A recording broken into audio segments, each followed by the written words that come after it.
Hey, how are you guys doing today? So, this is going to be a basic guide to mining and drilling. Of course, right now I'm at the Athena spaceport. And so, right off the bat, I'd like to go over some of the mining professions, the skills, and some of the equipment that can be used. And then I'm going to break down and show you some mining as we knock out a little bit of mining in a couple different places on Calypso. And so, should be a great way to explain how this works overall, is my hope. So, for mining tools, you've got your basic, and I'm going to grab one right off the bat. Um, where is this little guy? Boom. Right here. This is your basic mining device. You can buy it TT style, costs very little.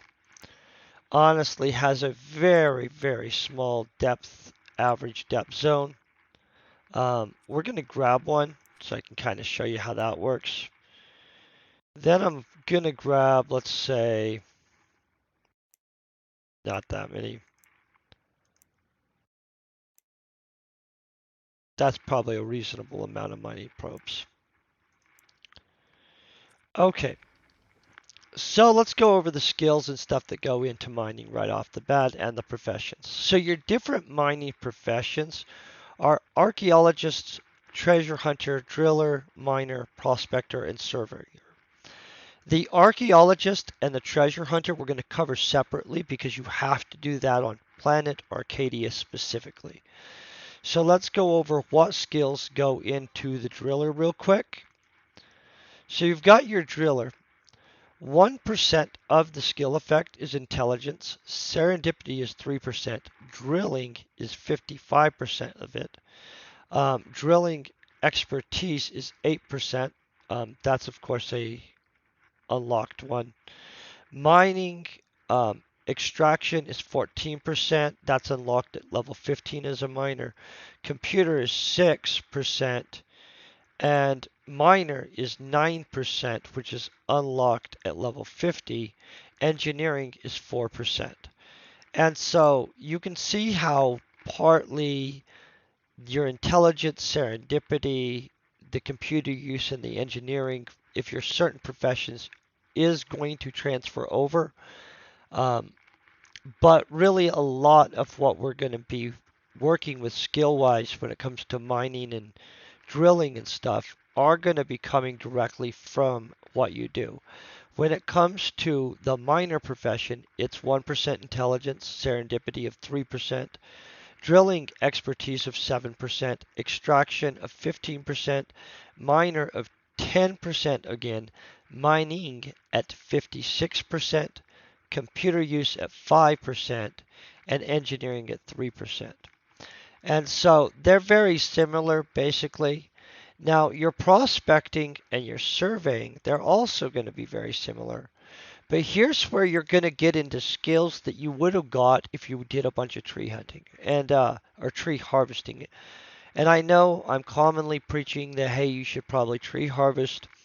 I'm going to let you know before you get out and go doing some heavy, hey, I want to try to find some things through either mining or through the drilling method, you're going to want to have strong surveyor or prospector skills.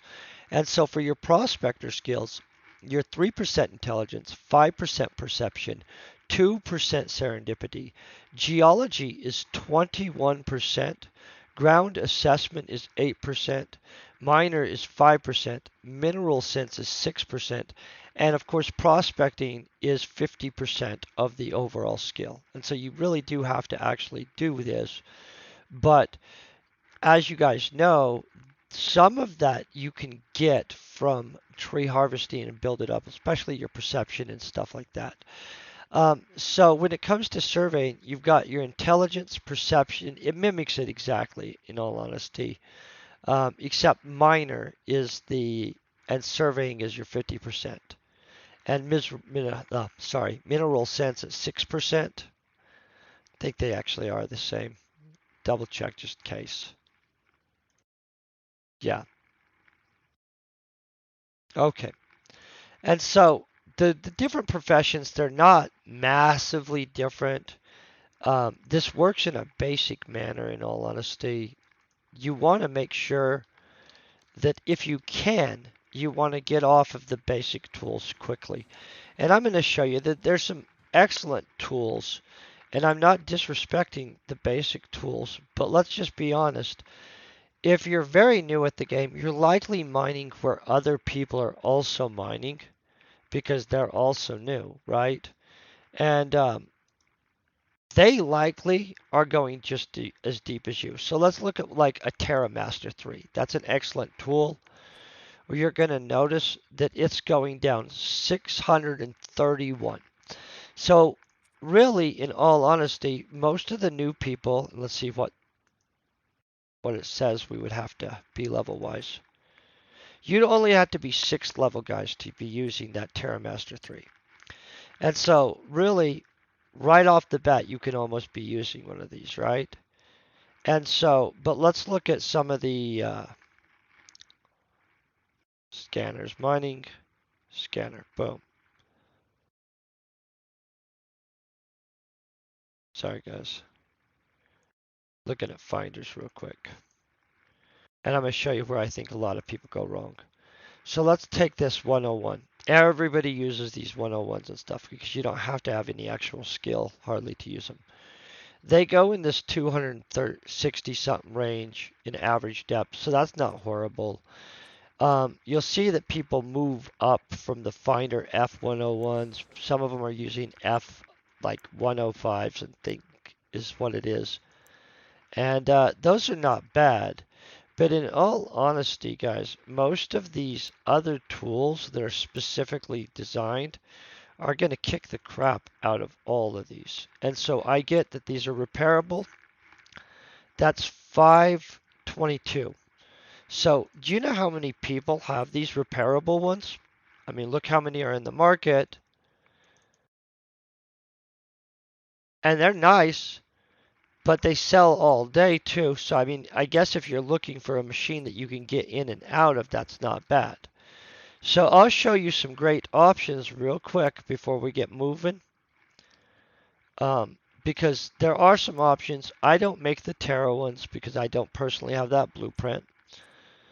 But I do make these Ziplexes, and I'll show you how early you can get into a Ziplex.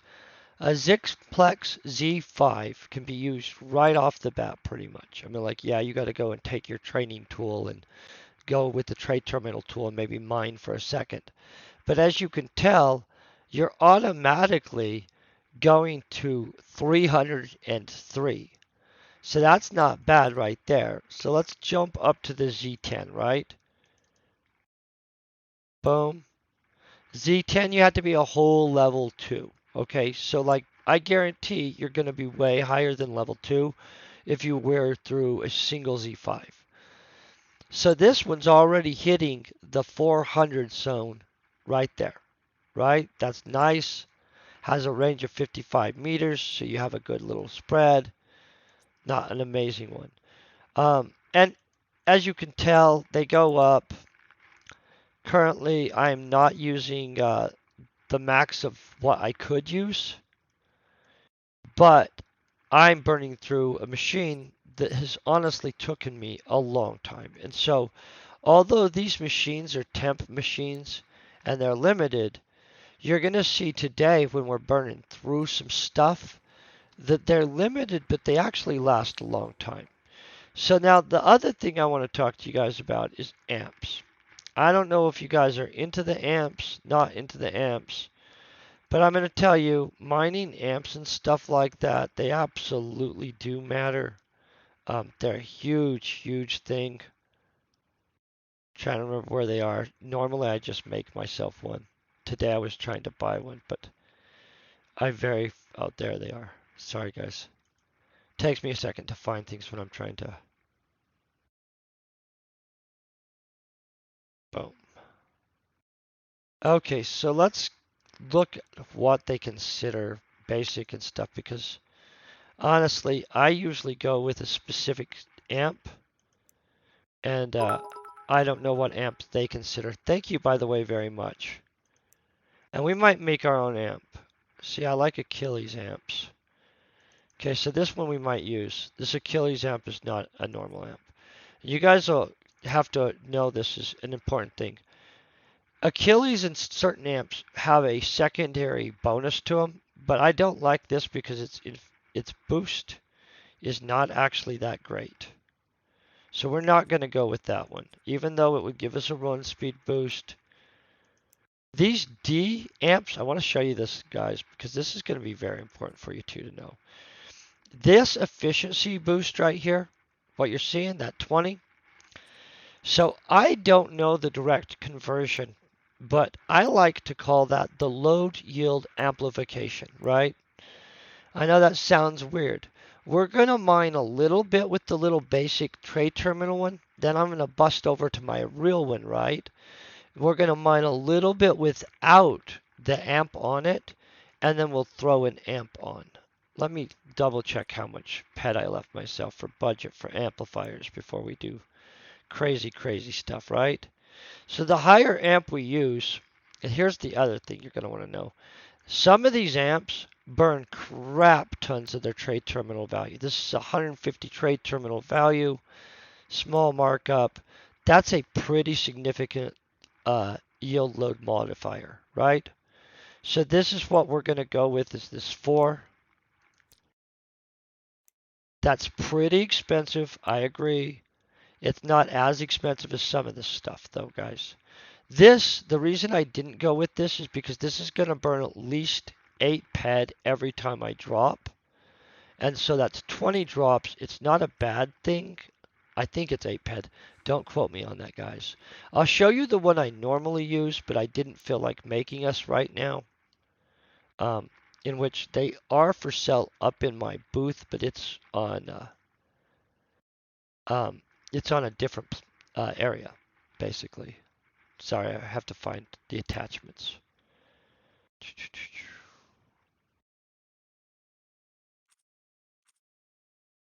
Okay.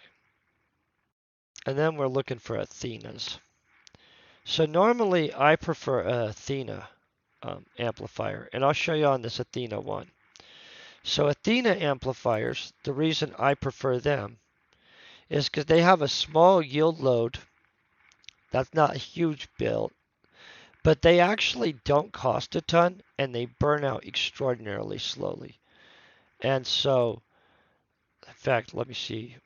That wasn't an Athena. This is an Athena, guys. We should have a boosted skill gain to mining on all Athenas.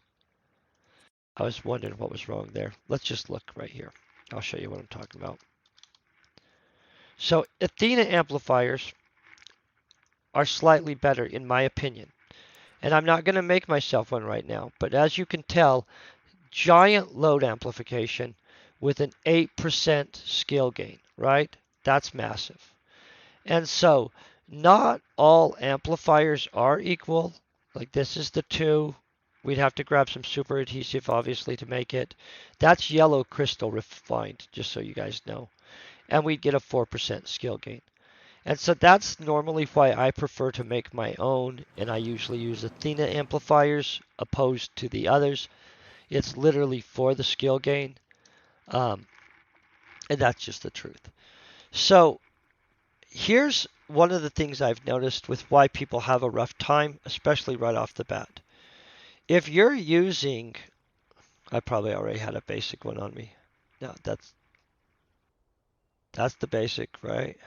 Okay, we're good. We got a basic on us. Boom, throw that out there. Okay, so when you're mining, you don't want to go where everybody else is, straight up. I'll tell you right off the bat, this is an easy place to go and find oil and listerium. It's all over the place. But the problem is there's a whole bunch of people mining with the trade terminal tools and the basic tools. And so my preference isn't that.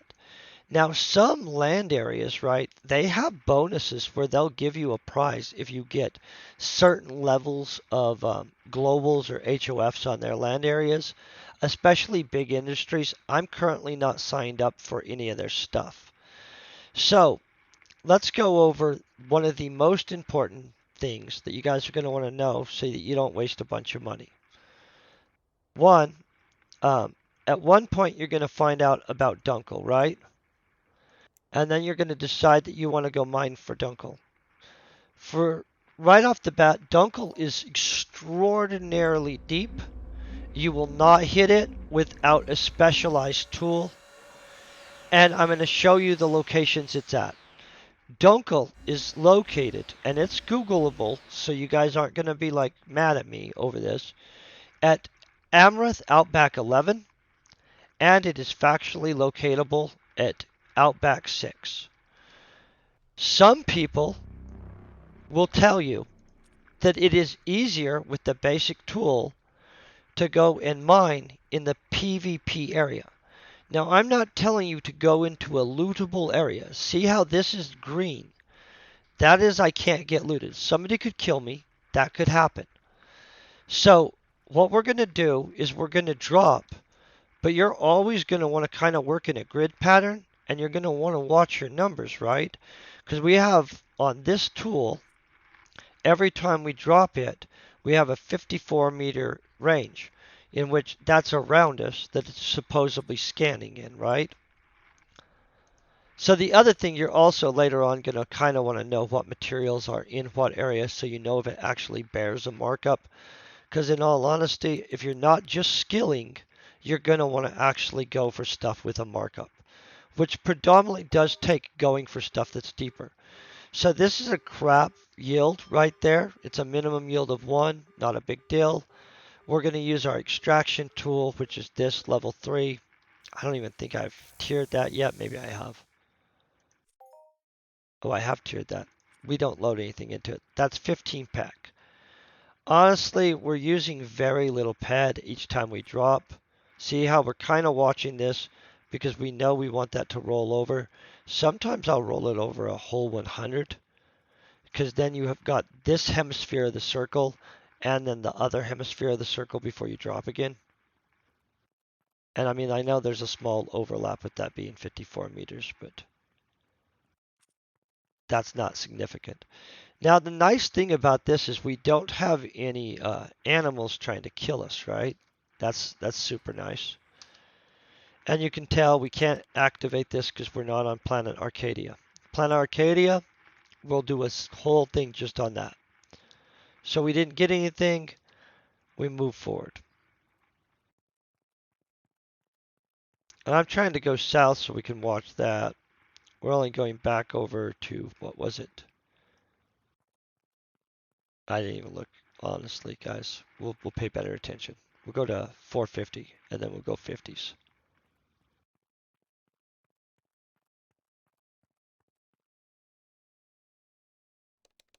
So, as you can tell, this isn't burning up tons of my material.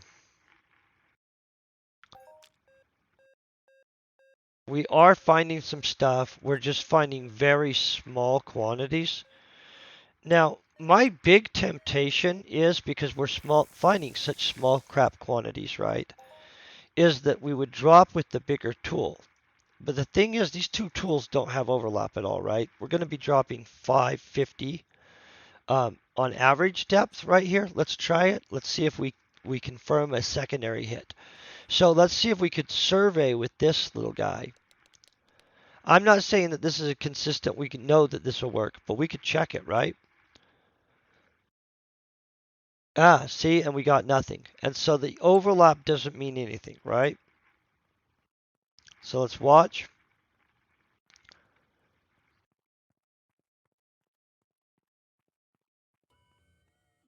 This is one of the reasons I'm not a fan of double dropping, guys.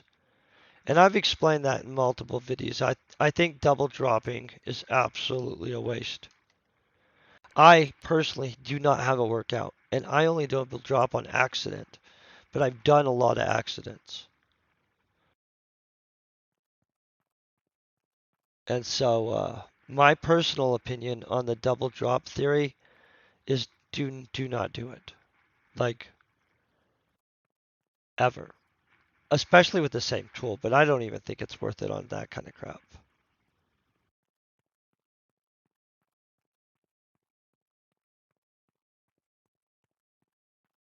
Sorry, I went way past where we're going.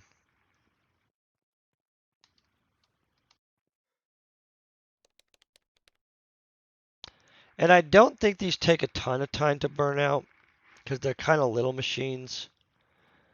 They're really more or less for people to skill, I think, or for people that are starting. Also, guys, if you're going to go out mining, try to pick an area. Like when we drop the big stuff, we'll stay in an area because it's important to get enough PED in it to cover whatever cost you have for refining the material plus auction fee, right? Because you're going to have auction fees and refining fees. So, and you would like to make some kind of profit in theory, I hope. And on mining, you should be going for a profit. Okay, so we got a 2 on Listerium. That's still a very small amount of material, but a 2 is not horrible.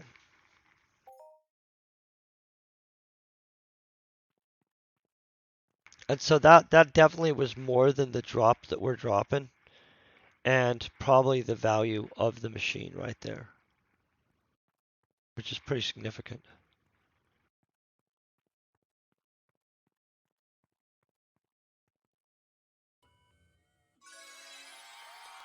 That's just it tiering.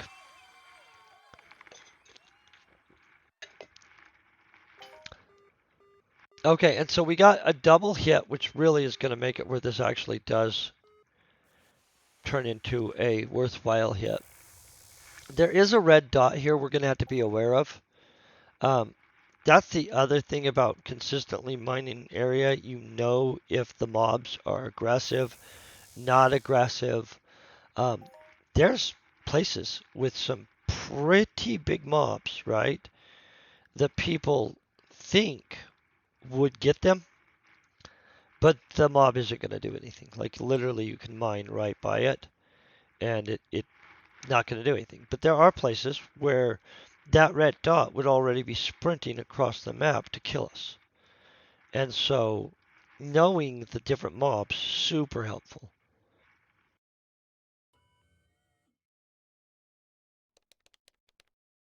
And knowing the area.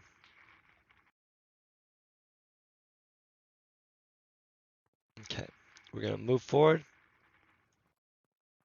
Also, we're kind of looking at the same time for anything we could find scavenging off the ground. That also kind of does help with the pet situation always. What do we have over here, guys? I'm sorry. Oh, yeah, not super aggressive. But if they do get mad, they will attack, so.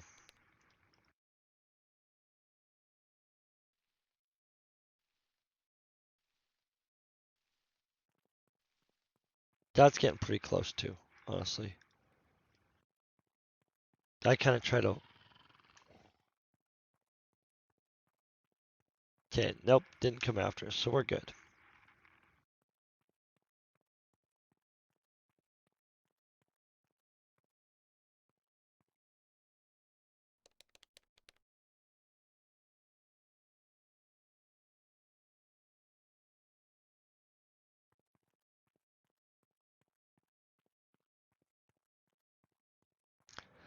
So obviously these don't take a long time. It's burning almost no ped. Let's look at exactly how much it does burn. How many probes are we using?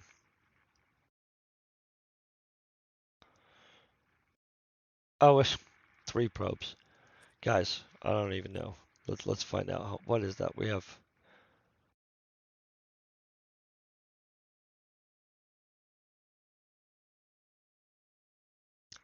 maybe 0.6 pack? Something really low. I think it's 0.6 pack, but I don't want to say that without knowing, so. But that looks to be a very insignificant amount, right?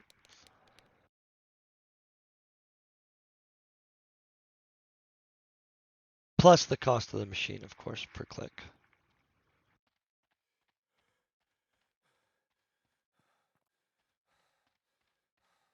My guy's heavy breathing. We need to get him on some kind of fitness plan.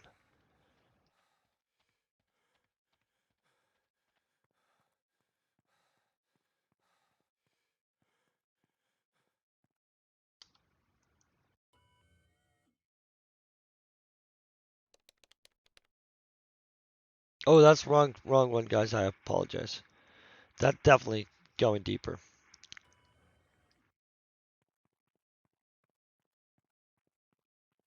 We'll try to pay better attention.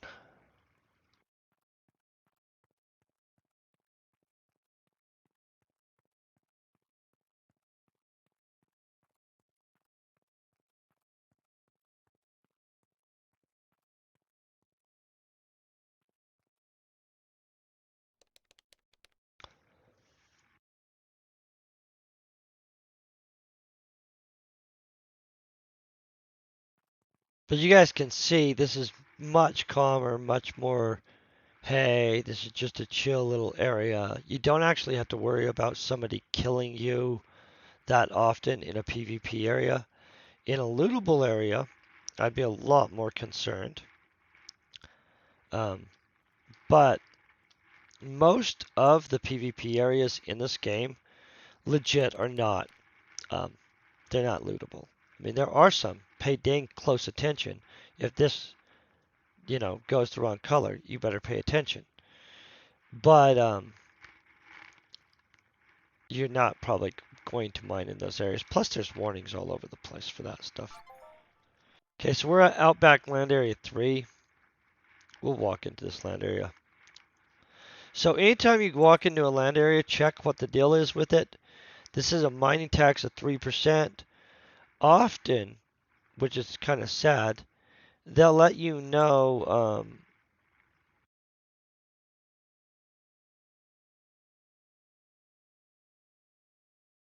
they'll tell you exactly where what kind of stuff could be mined there and stuff. That guy just told us about the animal that was here, which is those guys. These guys kind of do get aggressive sometimes, so we got to watch that guy getting too close to us. But more or less, we're safe still. 3% mining tax to be aware of, though.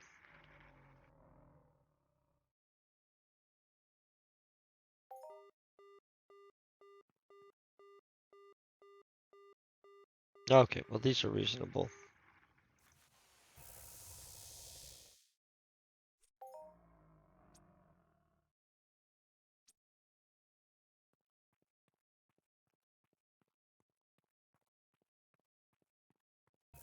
So as you can tell, there's not a ton of value that you're getting out of this.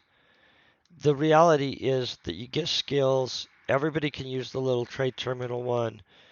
I am probably coming out ahead since we're using almost no ped in actual value, and these are cheap as crap. Like, legit cheap. The thing is, we're very, very slowly mining. And so I'll show you the difference here. And then you'll also, when we switch over to the amp, you guys will see why once you're amped mining, yes, your risk level goes up, but the level and speed that you skill also goes vastly up. And most of that is because of the value of the things you're hitting with that yield load amplification stuff. And I'm not saying that we won't just get lucky. We could get lucky when we just switch over and drop some drops and nail a global. Um, Globals are anomalies. They're not so much as anomalies if you have a big yield load on them. Like if we were mining with that D amplifier or maybe an 8 or 9 or something like that, you would expect to get globals as a consistent thing. You'd actually be really upset if you weren't getting globals. And so I think this burnt out all the way, right? We're not able to click it again, or are we? Let's find out. So it's not that many clicks, guys. Like what? Find out. And those aren't very aggressive or it would have came at us, see? That's why it's kind of... If we got any closer, though, that thing would get mad. Just so you guys know.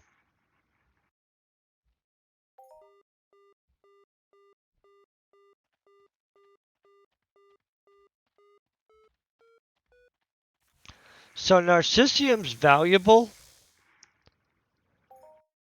Um, if we found a bigger amount, it would have been nice, but that's not what happened. Do we have one more click in this thing, guys? It's at 9%. I'm gonna tell you, this little guy is a great value. It doesn't pull hard, but this guy's very pimping on that value part.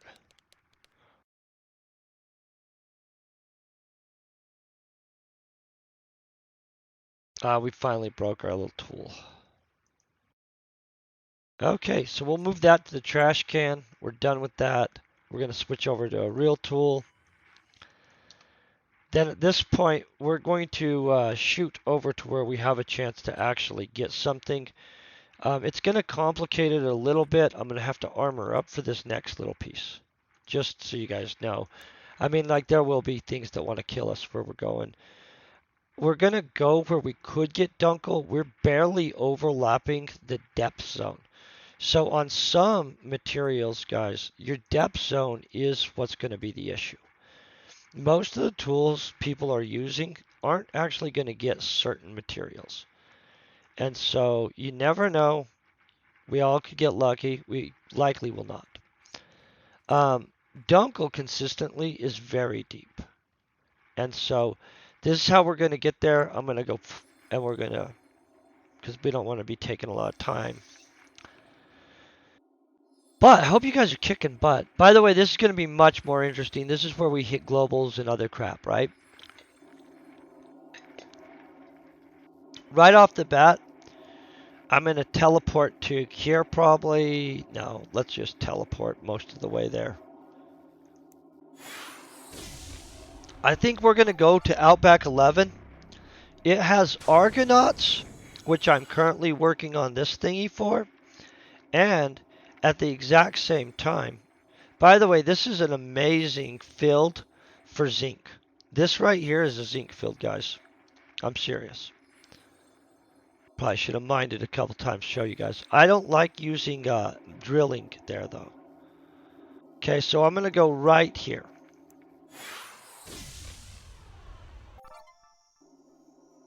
Who did I put us in a place, right?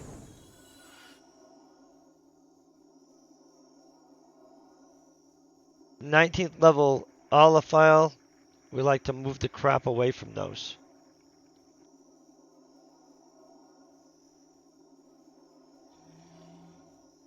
Okay, guys. I'm going to start dropping right here, I think.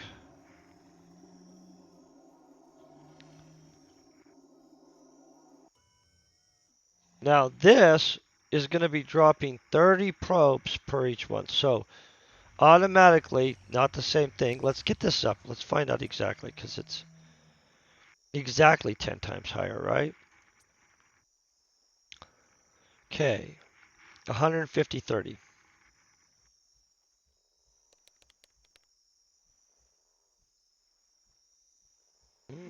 So that was costing a little bit. Boom. We have a 3 in zinc. And it's going to be on the other side of an allophile 18th level. So we're going to move around it, try not to aggro it. We're not attempting to hunt. We're just trying to mine. There's also going to be a bunch of Argonauts. Argonauts have huge aggro. Had to kill him real quick, guys.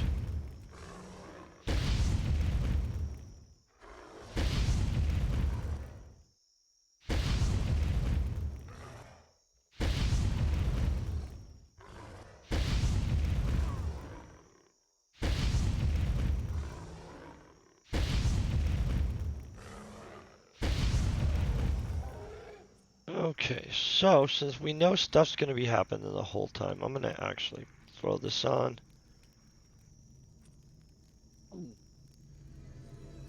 Ah, frick. Are you serious?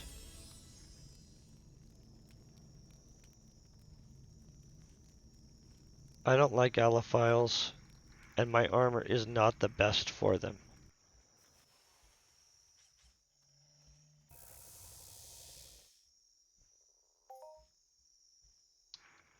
That thing pulls fast. Sometimes the speed in which your material puller can pull does actually help you out a lot, especially if you can just run in there and grab it. Got another Argonaut over here, but we'll avoid a lot of the stuff-ish. Not everything, obviously. So here's the deal with why we're at 11, right?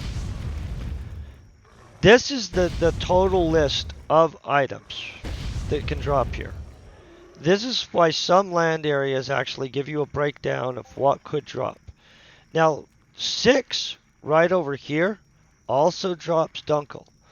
Dunkel, though, is deep as crap. So we're not just assuming that we're going to get that because the odds are horrible. Horrible against us. Now, once I'm amped and I'm using probably like the Z25 or maybe, I don't know, one of those other little cool tools, I'd have to really look over them. I'd be pumping the depth where it wouldn't be so improbable. But I believe with my current tool, I'm only overlapping Dunkel if I'm in the upper end of above this average, like in the 700 depth zones and stuff like that.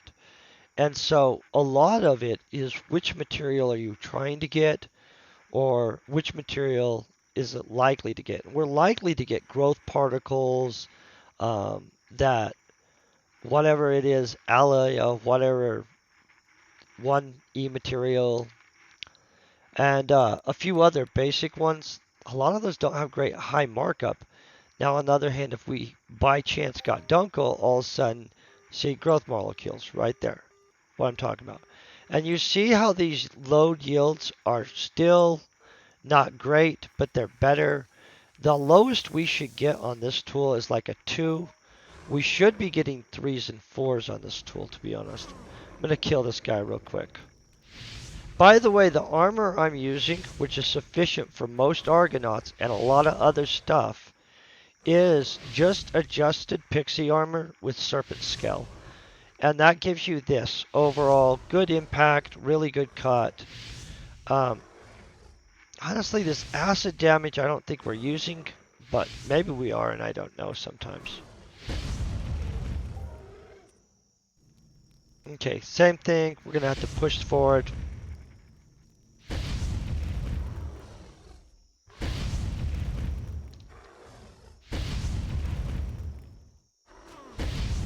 So there's some 7s in here. And we'd kind of have to watch for them. But not aggressively, you know.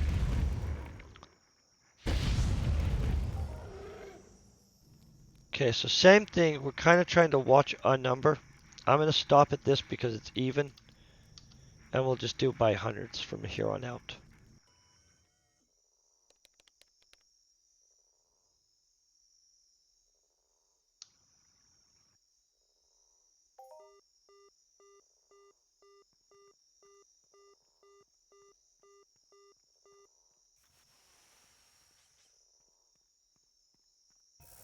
Okay, so now let's amp this thing up. Because you guys see we're getting 2s and crap like that, right? So nobody likes that. I don't like that. You guys hate that. Well, I feel you guys hate that. So we're going to talk about this one more time. We're going to increase our load yield slightly, not amazingly, but we won't be getting 2s anymore, in theory.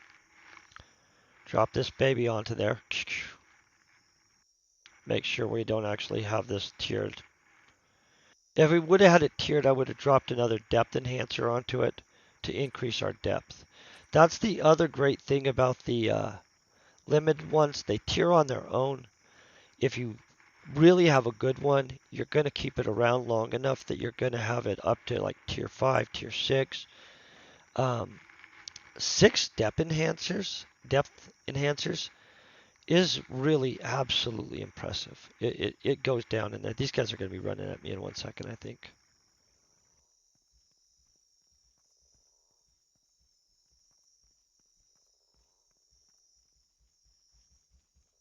Yep. That's what I thought was going to happen. So Argonauts are aggressive. Like, and a whole bunch of other things. So do know the area you mine. But if you mine too many areas, you get too much random crap, and you won't have enough of a solid object to sell in the marketplace at all. And so, plus, if a creature so happens to be one that you are codexing, that's always nice.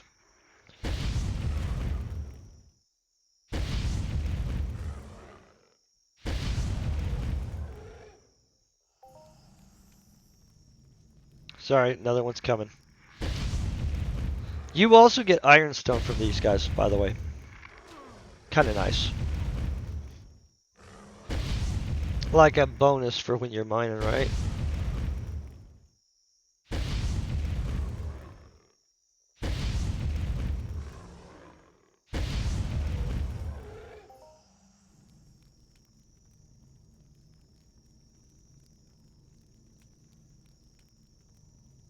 Oh, we were at where we needed to be. No. I'm not sure, guys. I got confused there. Let's kill these guys and then drop one.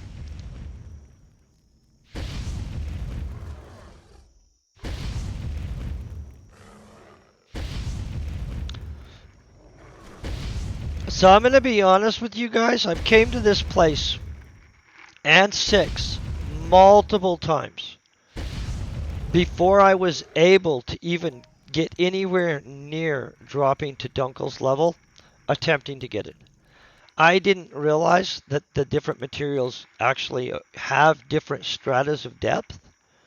And so, like, my bad on that. See, boom, average 7. Now, we're going to look at why this matters so much. This is a 7, this is a 6. Those are all massively more ped. Yes, we just used an amp. Yes, blah, blah, blah. Now watch this crap. We're going to get more skills because of it, though. So because we're now amped, that very find, which did cost us technically more to find, is worth more, but now it takes more pools, too. And honestly, we didn't burn up a ton. Let's look at what we did burn off that amp, because we just used it. So that amp is going to use 3 ped per each click. That's not crap, guys. That's a very cheap amplifier. 3 ped per click, 150. That's really good deal. And so this is going to take a second. We're going to be pulling on this for a second.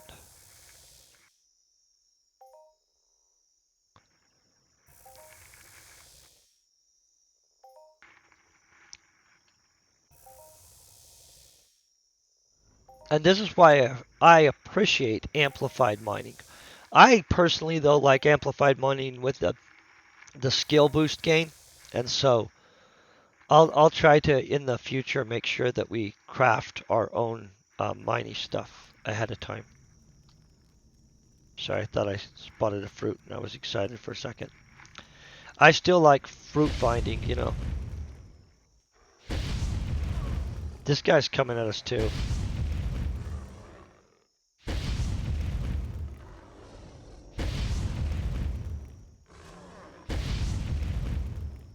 I don't trust Argonauts.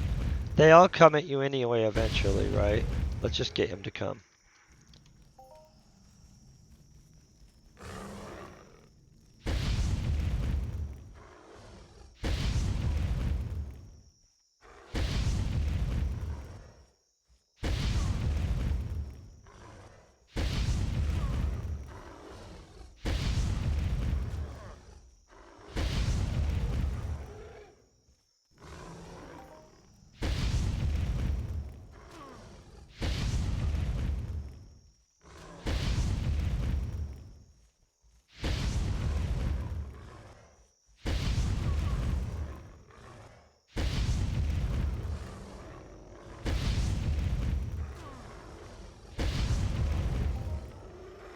And I even believe that technically, to be able to have any really solid in the zone chance, I might want to be two, maybe one, at least one machine up higher for better overlap, and maybe even two.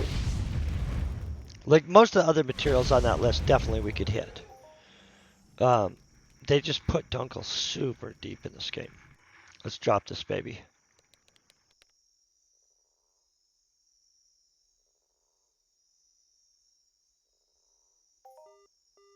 Okay, so we got a 5 in crude oil, which when we're amped is not as impressive, just so you guys know.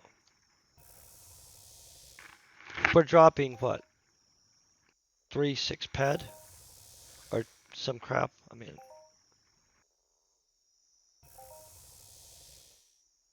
and so.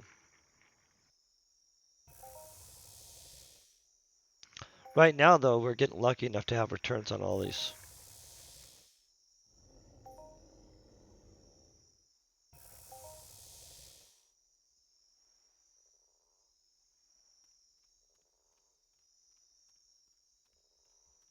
I'm going to just run to the next point before we pick a fight again. They'll chase me there, so it won't matter that much. Make sure we're staying in the zone.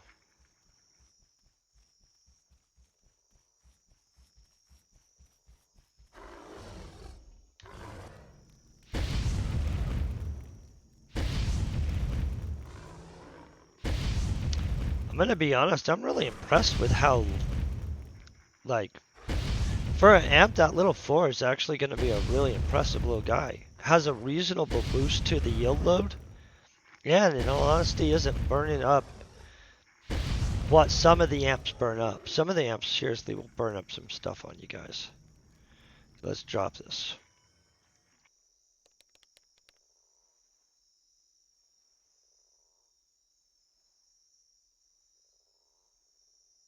Okay, let's head north. Deeper into the land, right?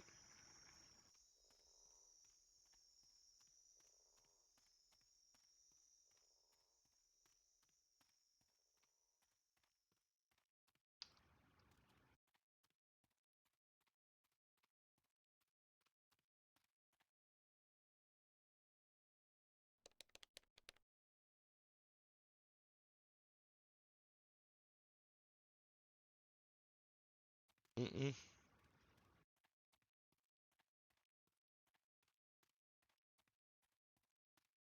To a point, we can avoid the Argonauts, but in all honesty, they're pretty thick here.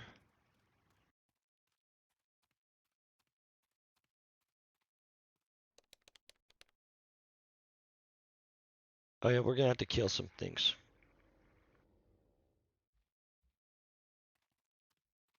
Well, that's two rude little nothing drops. Okay, homeboy's coming at us.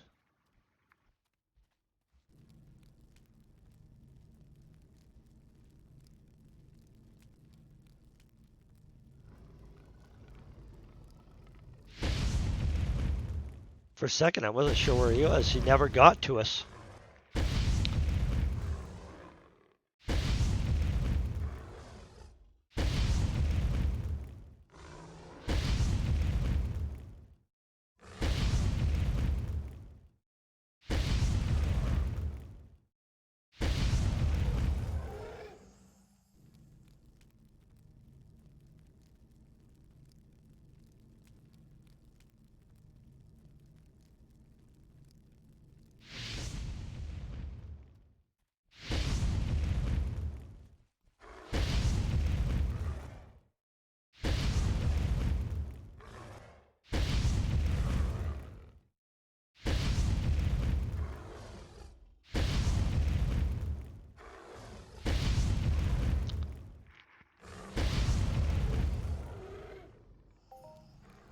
Oh, see, that wasn't bad at all.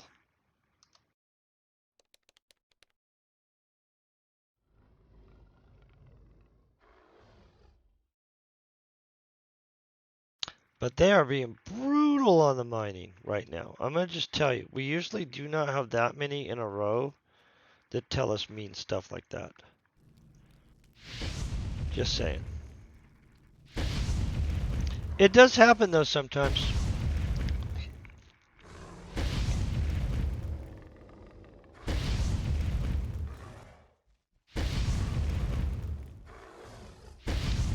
I don't remember seeing him. I knew this guy was over here.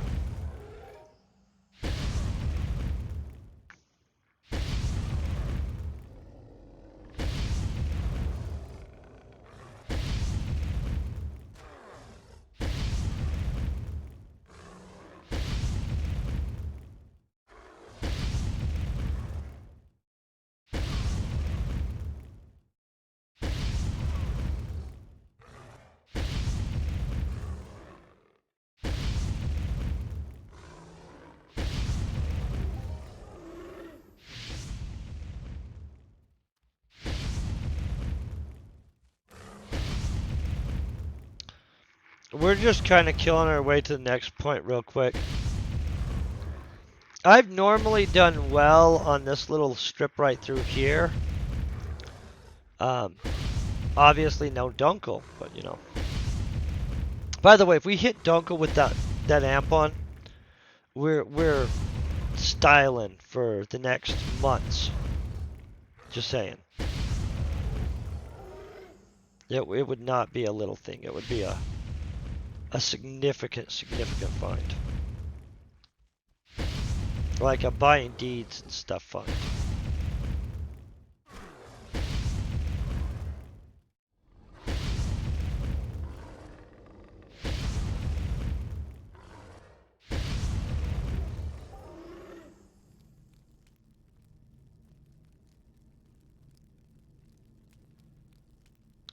We'll kill that scout. That's probably where the best place is right there.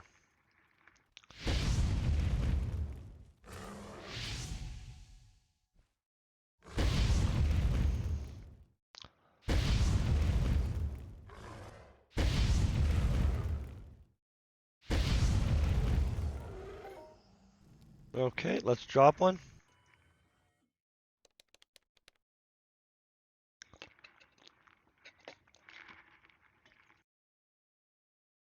Rude as crap, guys. I'm telling you, this is just brutal rude crap. It's okay, because I've had a few really good days, but the brutal rude's still not cool.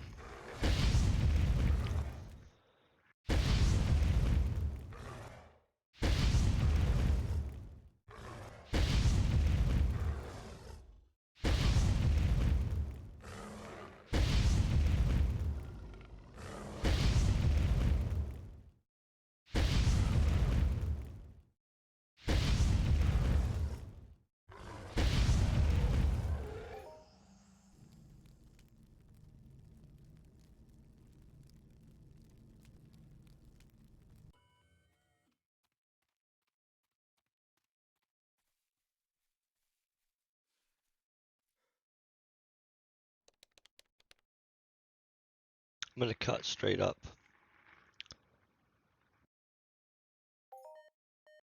Well, thank gosh for that. That is not going to recover, I don't think, what we just got our butt kicked by, though. But we'll take something. So if we overweight, we can just ship it back to the terminal 2, by the way. Let's watch this. We're not overweight yet. I'll show you guys when we get overweight. Same trick you use when you're tree harvesting.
Right when I drop it, of course.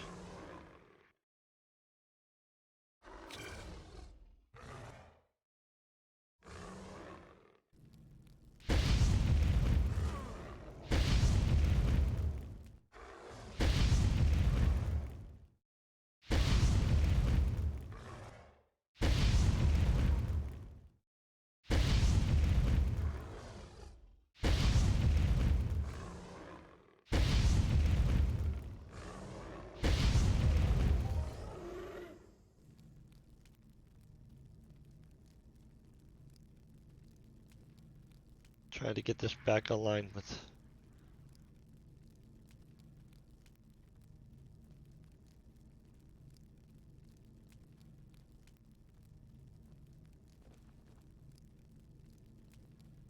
some rough and bumpy land here.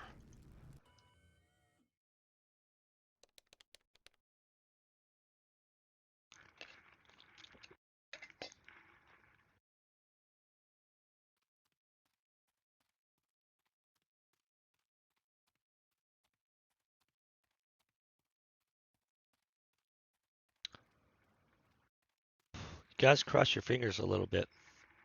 We like to actually stay profitable. And in all honesty, this has not been the smoothest run. Don't think it's like horrible yet, but man, zinc's not super valuable. Not really uncommon here though. So let's check the markup on this. The refined markup is slightly different sometimes, by the way. Oh yeah, horrible, guys.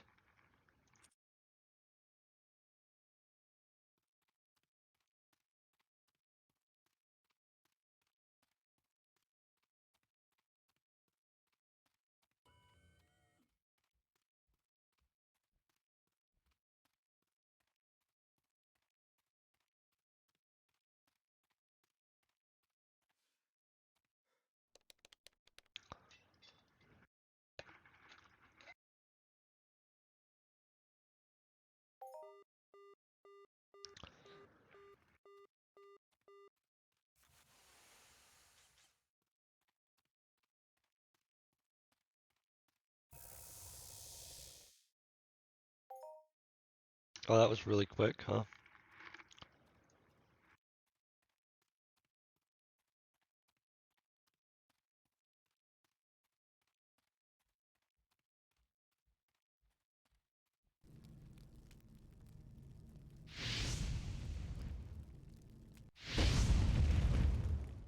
Oh, we'll go mine over by there. I've hit a thing over there before. We like that spot.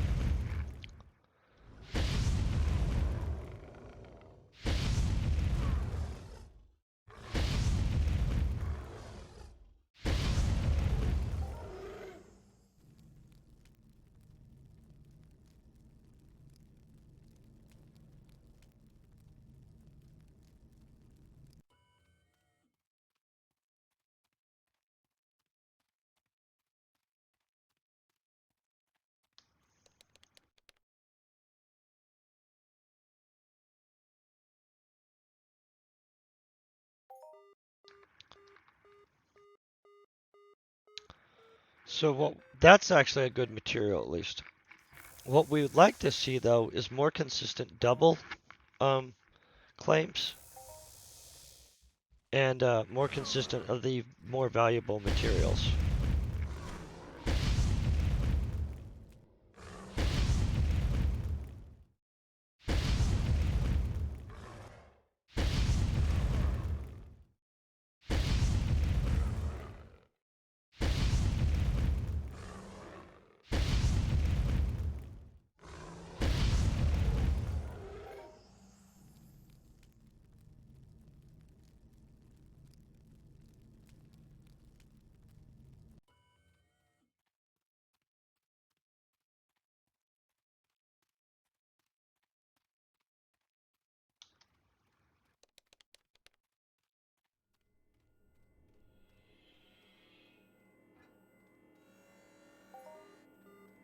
Ho ho! This is a good hit. So that's a medium hit of azurite, which actually does have some value, and some Garcian grease. I don't actually remember if this crap has value on it. Oh yeah, so that's good value.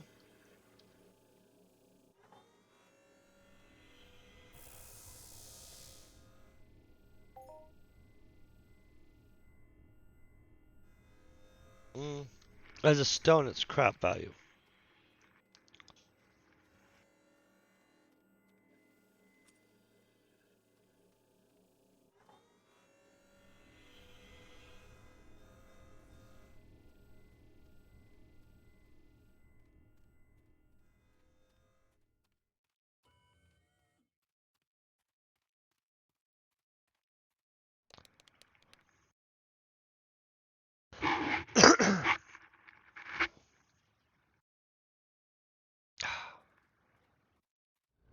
I'm gonna be honest, like everybody, anytime one of those goes down, I am hoping for a global or HOF.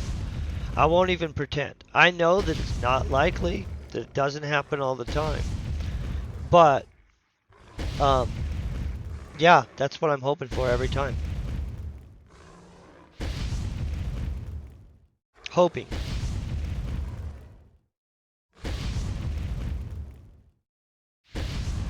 And honestly, some days when you guys are sending your mojo, we dominate.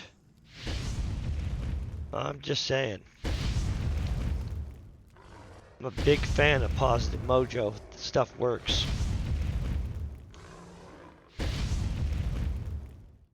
I don't necessarily have a clue how, but you know.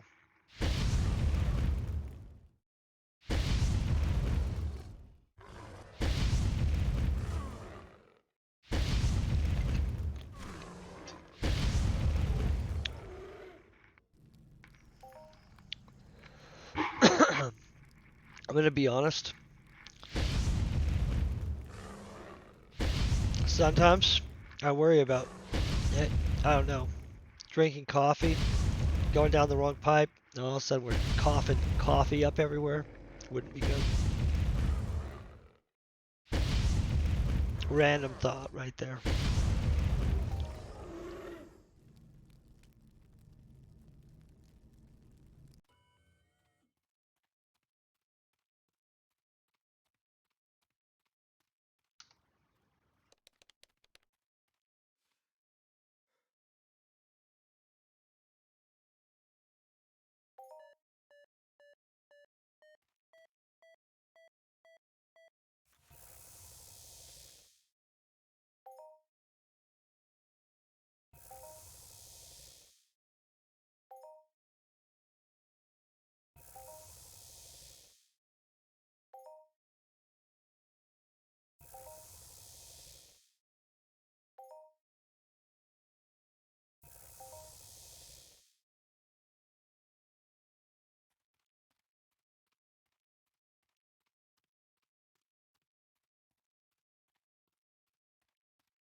About right over here. We'll drop another one.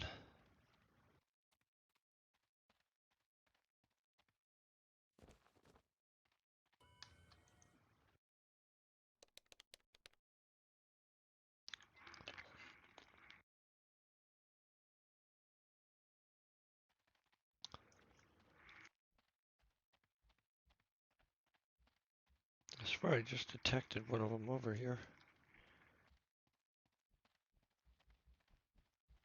Oh, he's coming.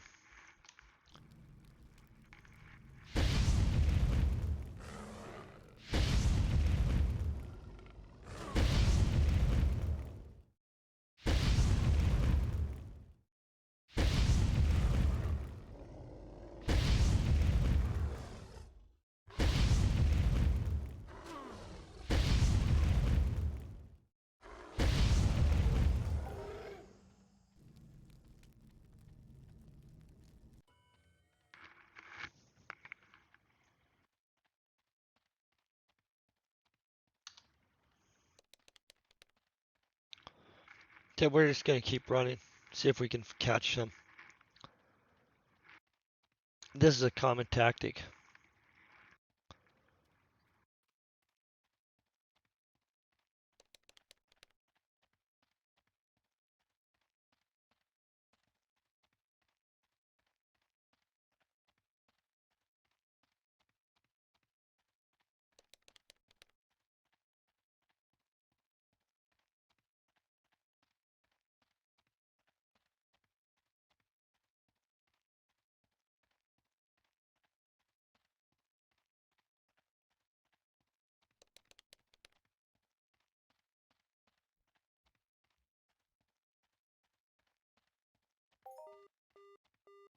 Seriously? That's crap.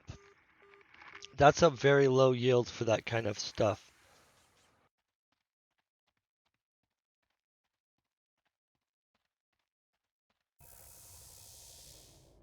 I feel we are unlucky today, yeah. Honestly, a little bit. It's okay. It'll balance out. But this has not been my best run here. And we've ran before. And I felt I've done better with a lighter amp on it. Like, straight up. I'm not even going to pretend. Like, not the best. It could turn around at any second. But in all honesty, I'm not expecting it to do much beyond kicking our butt maybe today.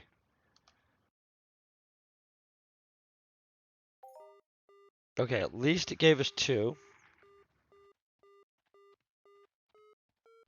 But we're not getting highly valuable material. A lot of people will just TT out some of the stuff, not even refine it, um, and just grab more stuff and just keep going until they hit something big.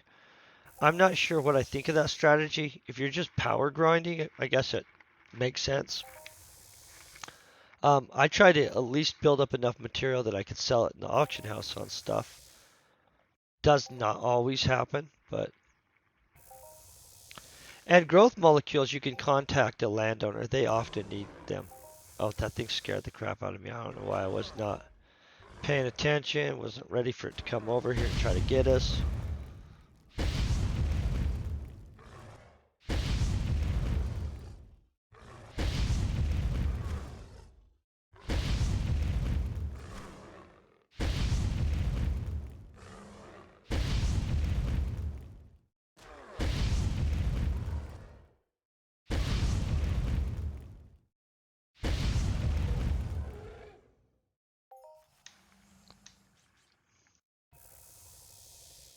Luckily, I use this stuff to make stuff. I mean, that's the only thing I can say about it. Well, not the growth hormones. I literally will have to trade those to somebody or just TT them, to be honest. But I would prefer that stuff to go to somebody that has a land area that we hunt on or do something on, you know.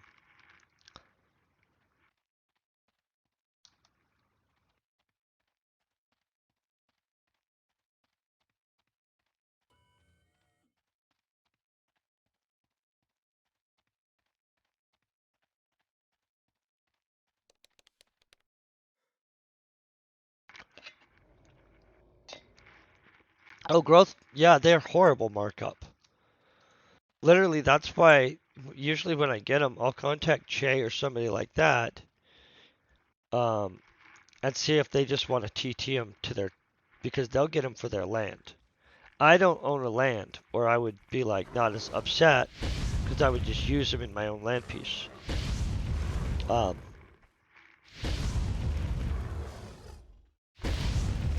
Sadly.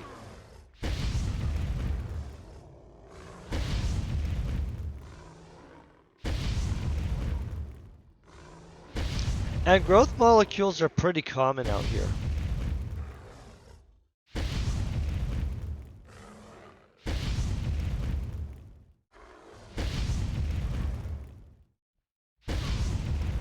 Might as well get these guys over in here.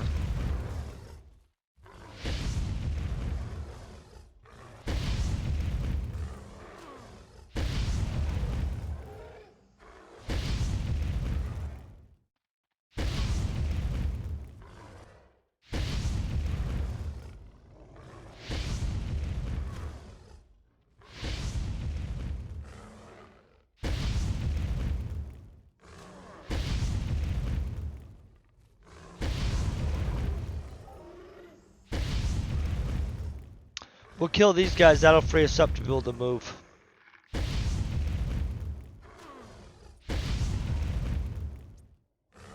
I'm checking this stuff so I can tell if we want to go over to the other land area and try it for a second. Maybe we think 11's unlucky today. Maybe 6 would be better.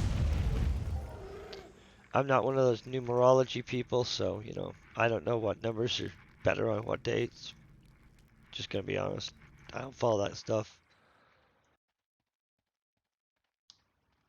I honestly don't think it would probably have very much of an impact on how well I did either. But I could be wrong. There's a 7. And it's not a crap, at least.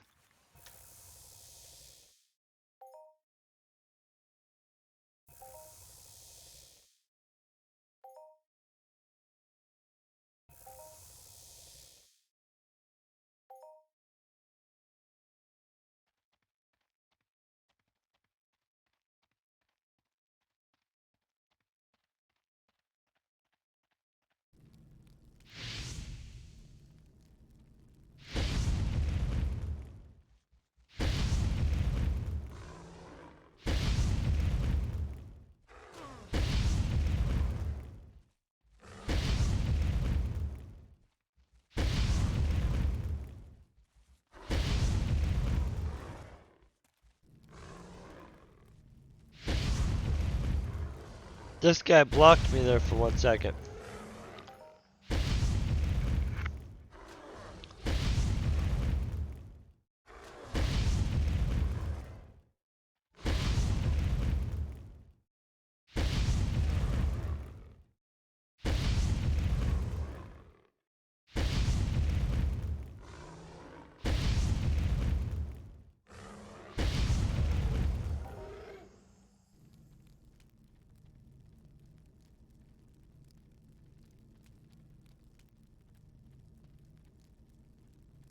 Okay, let's drop and really cross our fingers on this crap.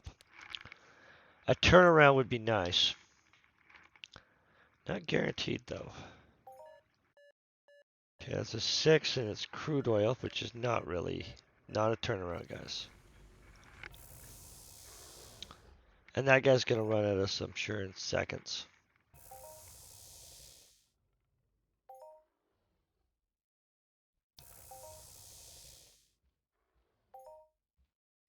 So I'm going to cut down this.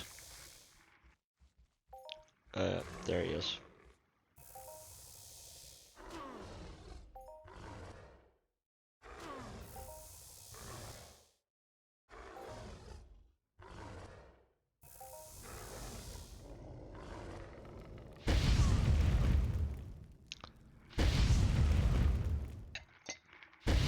We're definitely not getting high markup, though, in a consistent manner. Which is what happens sometimes, but not all the time, so thank gosh for that.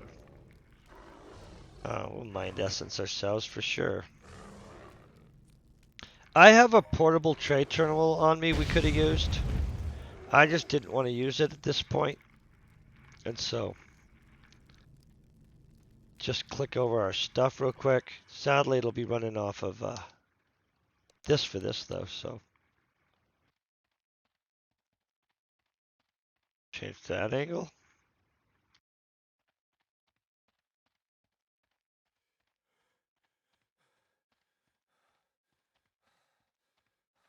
Right there.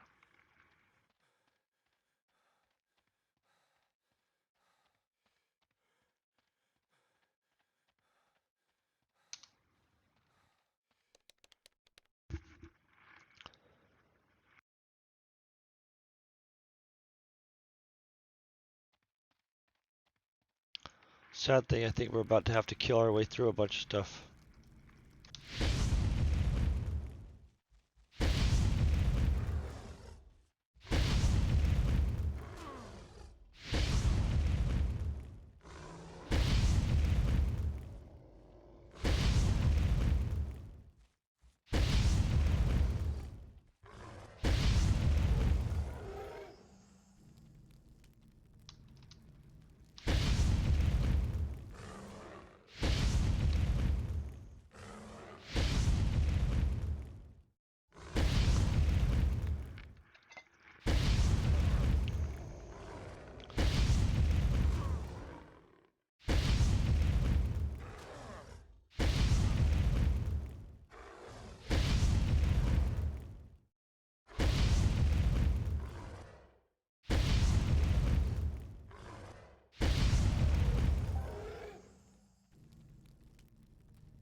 I don't know how many of you guys ever played D&D on like a tabletop, but it's a great experience.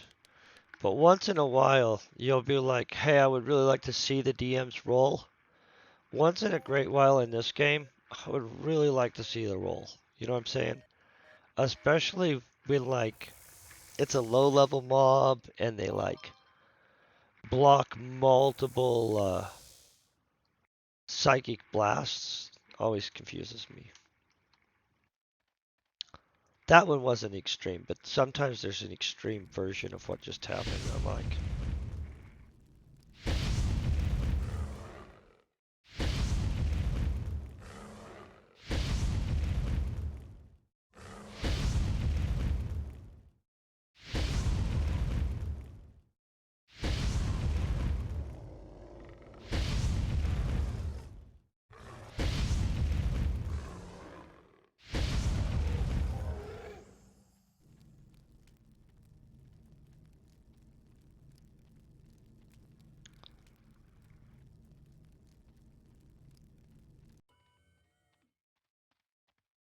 I'm gonna wait till that thing or something else starts chasing me, maybe. Or we could just drop right here, right in the middle of this big pack.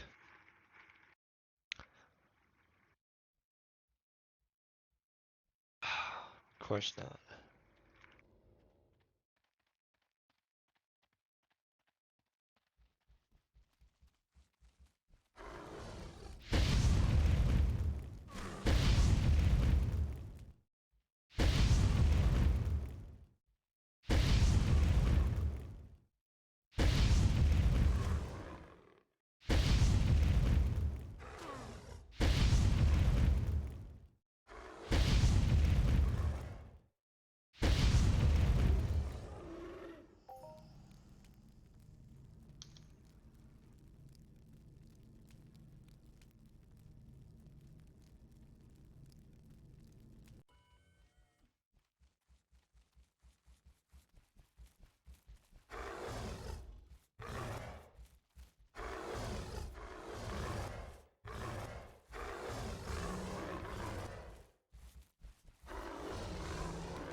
I'm gonna deal with these guys in a second too.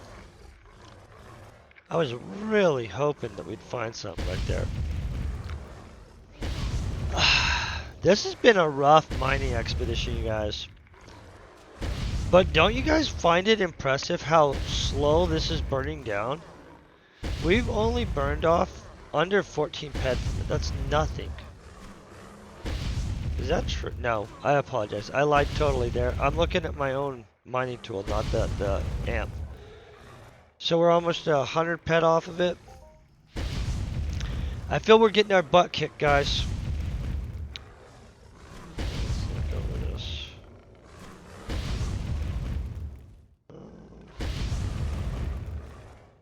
Maybe not. Maybe though. Yeah, we're getting our butt kicked.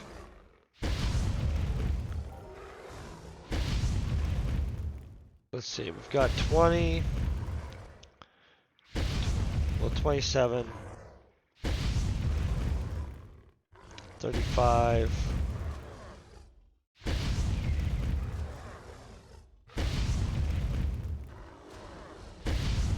Oh yeah, we're thoroughly getting our butt kicked. We're covering probably the amp is it at this point. Is what I would think. Ouch.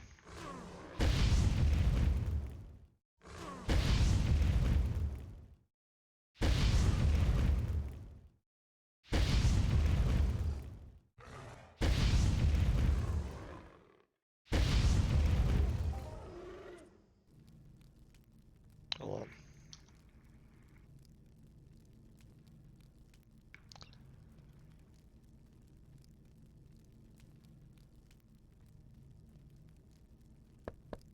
Oh, whoa, whoa, whoa. That's a beam up request. We're not trying to go back into space today. That's a later on thing. By the way, if we could figure out a space event, I don't know how many of you guys have lasers on your ship or anything. I would do an event where we just hunted drop ships and stuff like that in space if you guys wanted to. Absolutely a fun thing to do.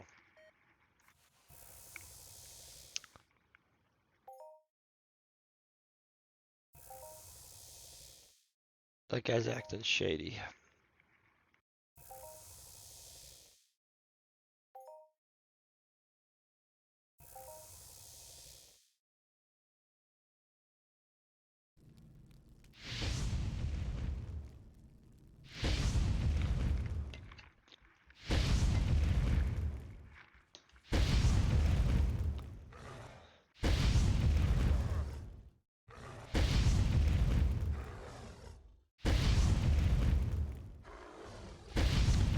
I almost feel that somebody might have hit this recently though, because I've not done this bad here before. And so, because I've mined this several times. This is one of the ones that I do feel comfortable mining on a consistent basis. And so, my thoughts that somebody likely did actually come through and mine this out within the last whatever amount of time.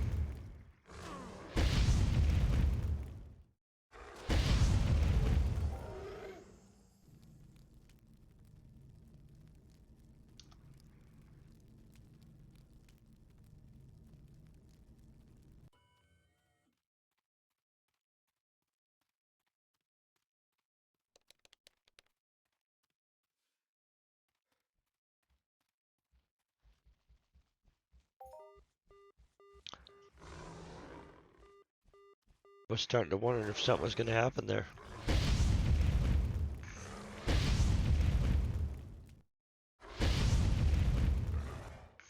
So my theory is we're going to cover the amp pretty much. And maybe a little more.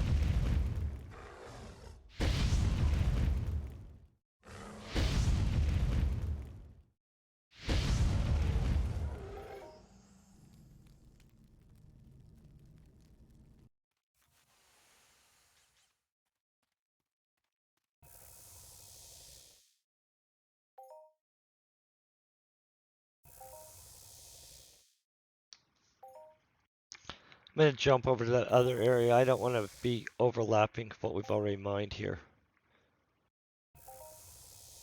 And 6 has similar materials, including Dunkel, in comparison to number 11, just to be honest. So it's not a giant shift in what we're going to be getting. But we're going to want to burn out the rest of this little guy right here, though, for sure. Okay, so we're over on our weight, but only by a little. And I'll show you the trick to getting underweight as soon as we pull one more group of stuff.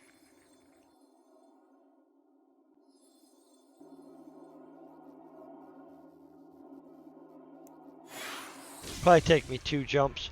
I'll drop mining probes between jumps too.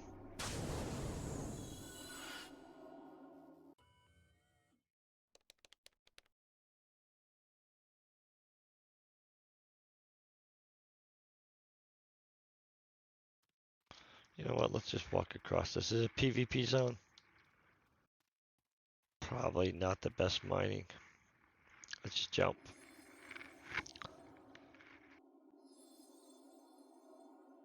We did real good with the TT one though. We were rocking that baby. Then we switched up and all of a sudden got our butt kicked in a place that normally I consider one of the better mining areas. Okay, we're gonna check.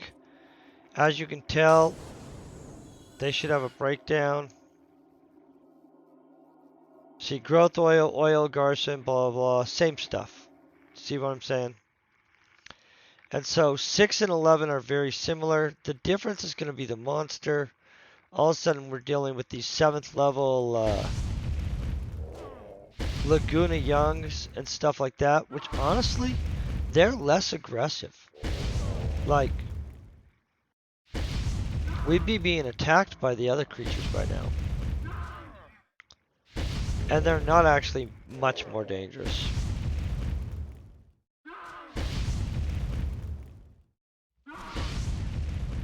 They are big though.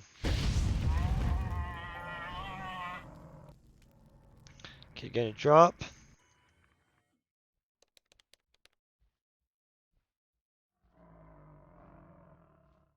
And in all honesty, there could be Dunkel in that little middle ground area. You know, I don't know. I just know that there's confirmed Dunkel at 6 and 11. And that little ground between them, I mean, because I've kind of considered that. Is there just a giant vein? You know what I'm saying? I don't know. I'm just asking if you guys think that. If you do think that, though, let me know because I kind of am curious. Could I hit Dunkel in here without being under tax? And there's no creatures pretty much out here also. Because there's Dunkel, gold, and all that stuff here. There's Dunkel, gold, and all that stuff here. Does the vein actually stretch between the two? I don't know. I don't know if it works that way at all. I want it to, though. See, we got some 10s. See, this is pretty thick, though. If these guys were near as aggressive, this would be absolutely ridiculously. We'd be being attacked. I kind of still think I should be killing my way through some of them. I'm going to see how much mining we can do without them attacking me. That much. It's already going to attack me. See, that thing's pissed at me right there? Sizing me up. I think it was going to attack.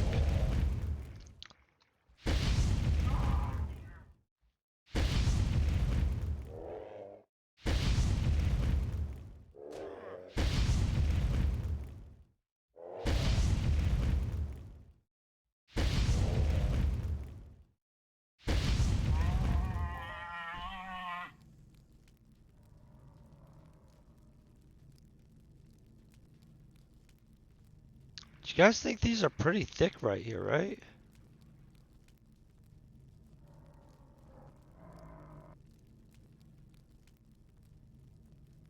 Maybe they just do that growly thing on their own. Maybe that's not, I'm ready to attack you. Because that was definitely, we cut closer that time. Okay. Look at this thick mob group. That's usually where somebody has messed up. Ooh.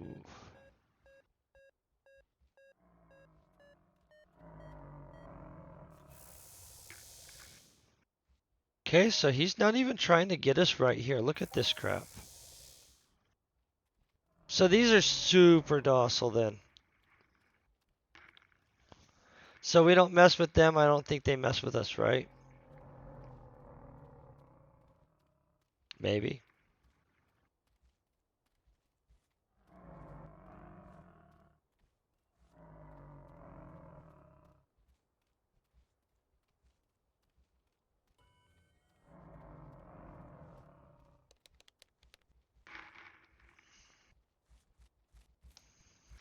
Ah, crap, we're being attacked. What? And we got a 4? Yeah.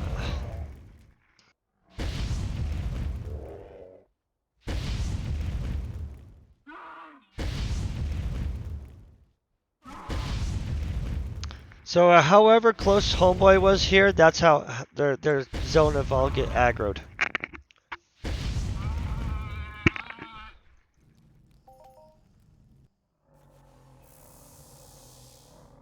This other one's behind us is gonna get aggroed too.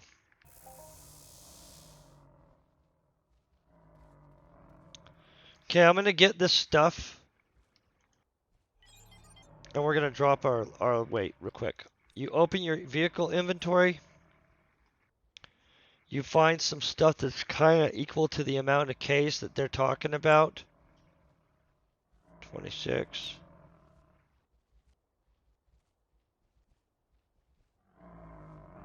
Boom. What?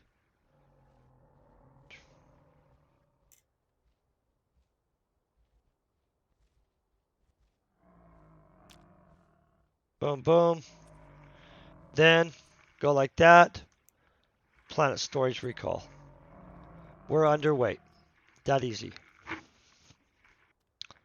You can do that if you're tree gathering or anything basically. But it often comes in handy when you're mining because you end up overweight really easy. And so being able to just load to a vehicle, especially certain vehicles have ridiculous weight limits, by the way. And so that actually is a good trick for continuing your mining expedition. Sadly, we're getting our butt kicked a little bit, or it'd be a little happier to continue, but you know, someday's your day. Next time we're going to be super victorious. I don't know if that's true, but I like to think that way.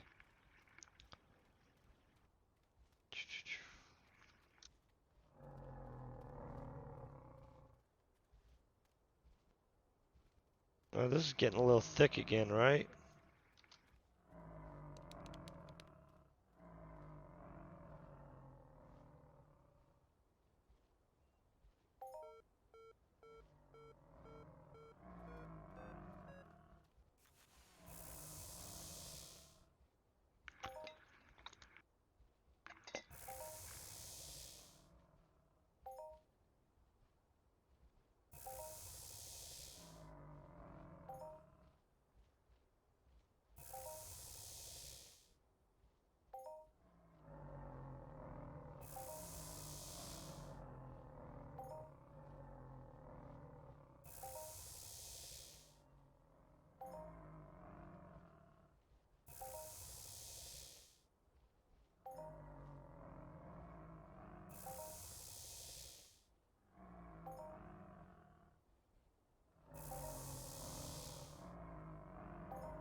Okay.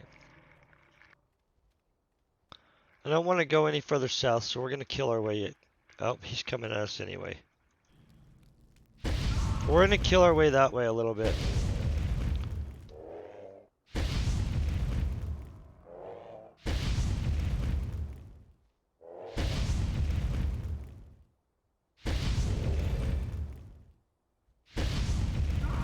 I will check that, but I'm trying to check PMs not on stream.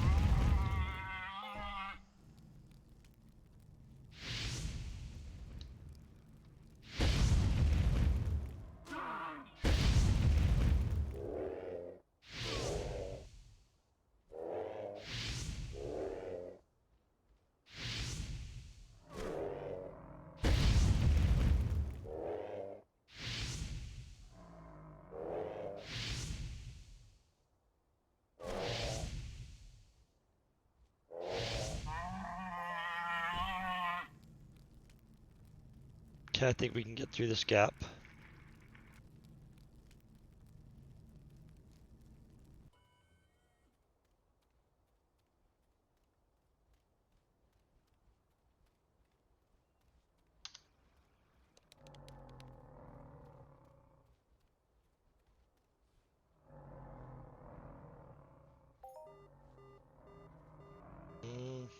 That is not really super valuable either, but it's not horrible.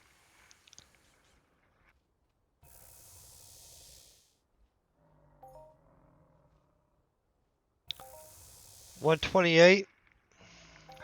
That definitely won't recover us, but you know, it's better than nothing, right?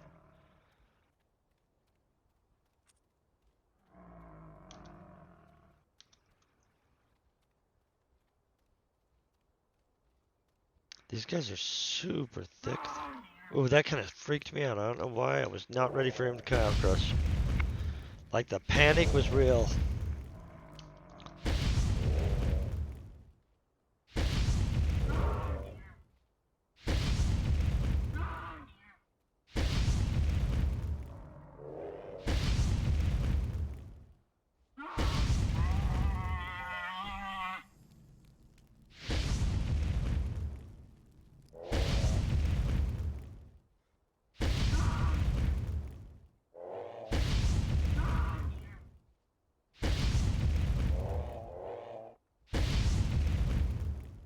Oh, these ones over here are all 7s. That's why.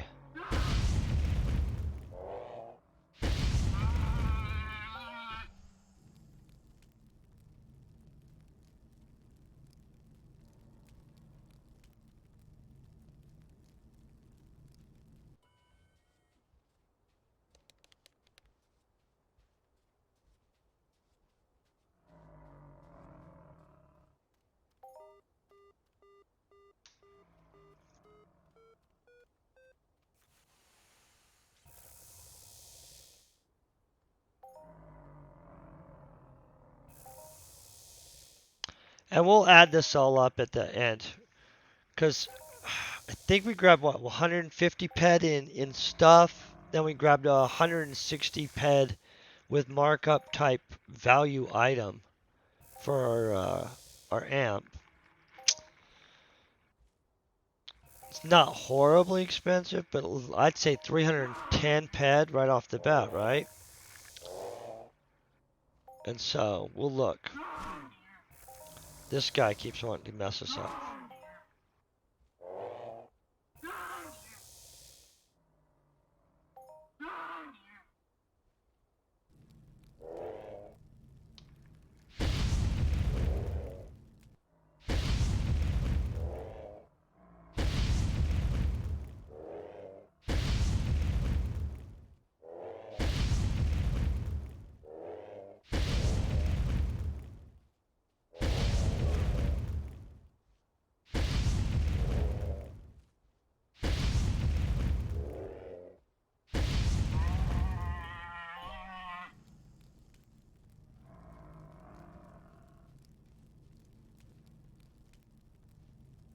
I really don't have their aggro down, but it seems like not big. You know what I'm saying? It looks reasonable aggro range. So now all of a sudden we're light. So it might be this belt right here is thick as crap. This does not seem thick all of a sudden, right? I don't mind this one as much as 11, and I probably should be over here mining. It's much less aggressive at us.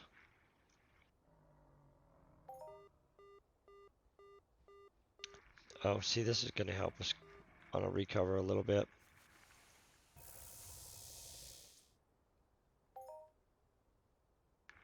Six. Okay, 6 and an 8.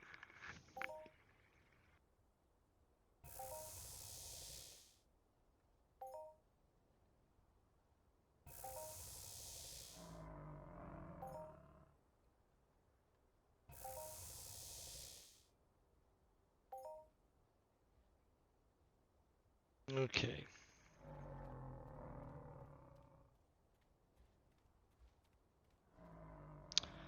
Okay, that's so close. We know we're going to fight him anyway.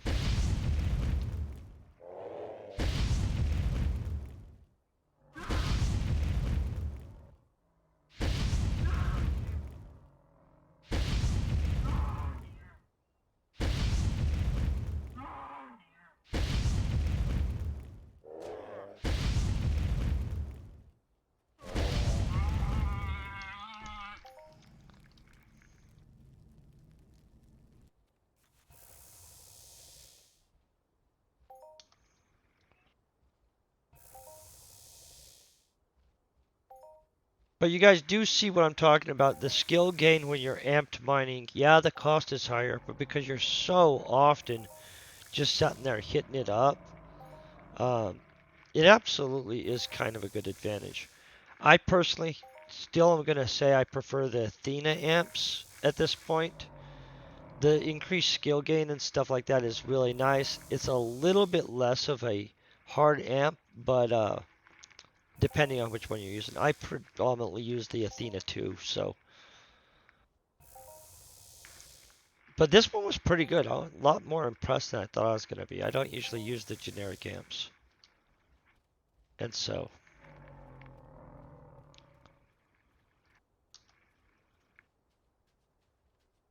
Okay. Does look like the density over here is a little lower, though.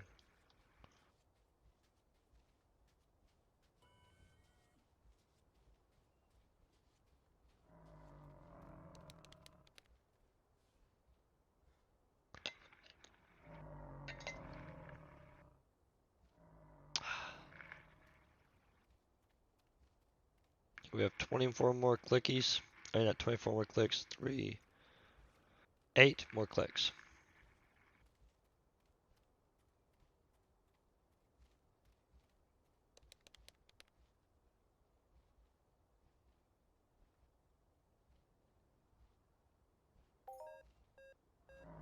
Okay, a 6 on Melchi.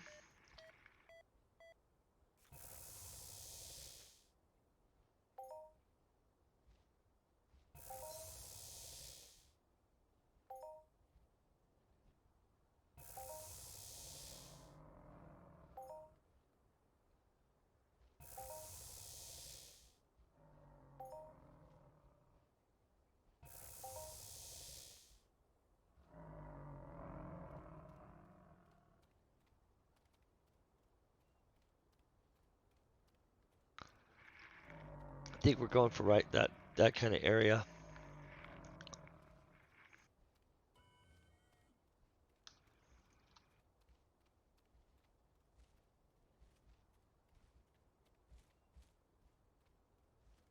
Yeah, these are super not aggressive.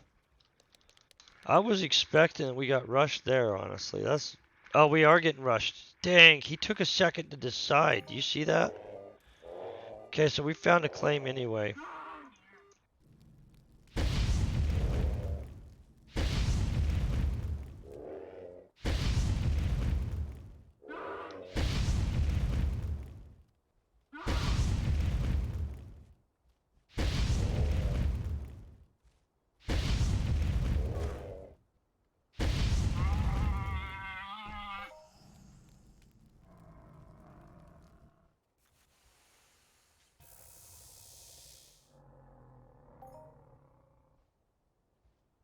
I feel we're pretty dang close.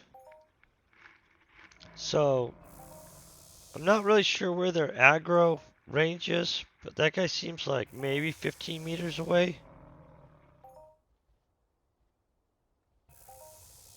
Definitely not very far, for sure.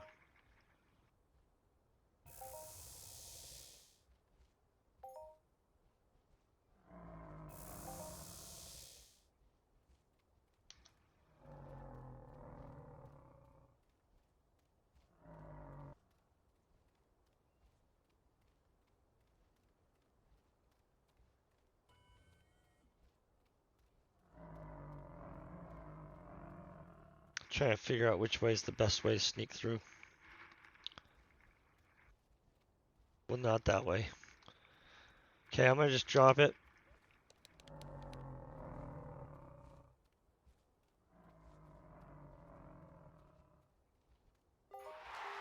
Yes! That's a 17, you guys. We're rich. Holy crap. No crap. You guys don't. I mean, well, you guys know. Like, seriously? Holy crap. We were getting our butt kicked dishearteningly. And then. I love this game. I'm going to just be honest. Yeah, thank you very much because, oh, man, that was a little disheartening. Holy crap. So that just brought us back out of getting our butt kicked. Now we're going to have to be sitting here trying to fend off this stuff. What all did we get here? We got a 17 and a 6 on oil. Let's go take care of the oil first real quick, and then we'll get that 17. But that 17 alone, that just changed everything, guys. In that one hit, that's a ridiculously big. I'd have to look up the chart, but that's ridiculously big, guys.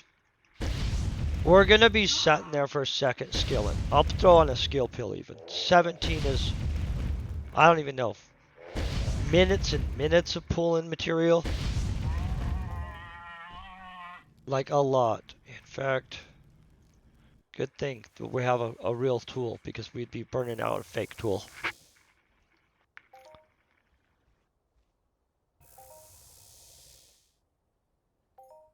Absolutely positive. So, thank you guys for sending your positive vibes this way. No crap, man. I honestly think that you guys legit affect a huge amount of the success on my channel.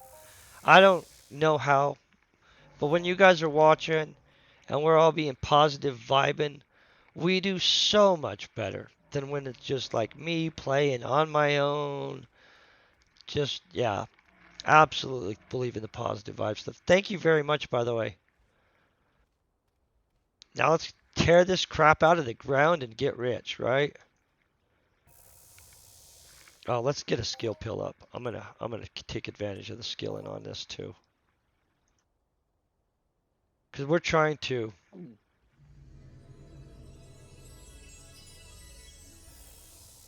We were getting our butt kicked just literally at the earlier part of this. This is the very like end of this poor little thing. We have 5 more drops left, and it pulled that at us. Like honestly, that was splendid luck. Like, let's look at this. What did it say our global value was, guys? I didn't even see.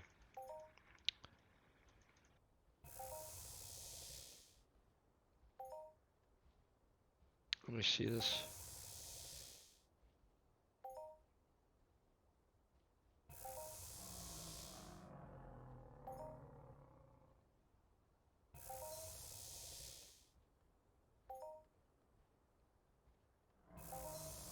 Man, there are some serious globals going on in here, guys.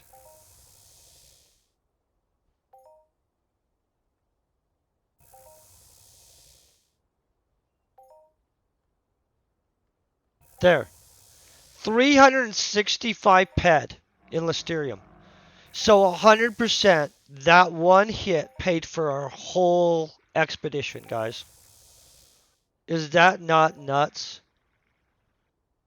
Like, absolutely crazy. Because we were getting our butt kicked. And so that took care of the everything right there. Bang. That was some serious luck right there. Not even going to pretend.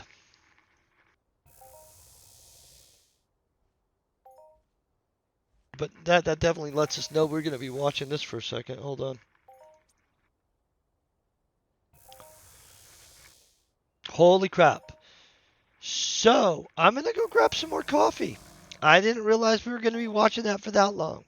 We're going to hope I don't get attacked while I grab coffee. And we're going to be pulling this for a second. See why we took a skill pill?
Okay, got coffee. Holy crap! It would.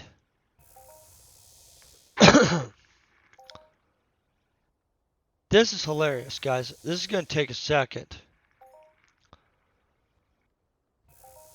So, that was good. I'm going to just admit that. I'm not going to pretend. I will take a thing like that any day of the week.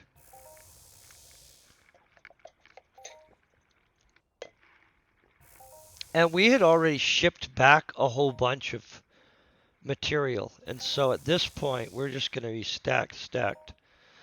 I don't know. We'll probably be doing a crafting run on mine at one point this week, obviously, right? Um, this is a crap load of material, though.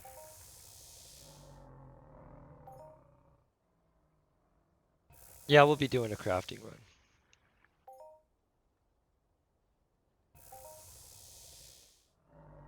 So the likelihood that it would have happened is super low. But if we would have got that big a hit in like Dunkel, we'd be having to figure out some strategy to slow release over the next year the Dunkel to keep up the price or something. I don't even know. Some major stuff would happen. I have a few blueprints. If we would have hit like that, I would have probably ran some stuff, like a lot of stuff. This is insane, you guys. Raking in the skills at this point. This was going pretty brute rough though in the beginning, and so definitely positive on the flip around there. Holy crap. Yeah, the luck definitely turned around. I was getting beat down. It was rough. And now we're in Fancyville. Crap, we're not even at 100, you guys. Think about that. We have 300 some pet in this to pull in. Is my poor tool going to survive this? This next question, guys. Yeah. Okay.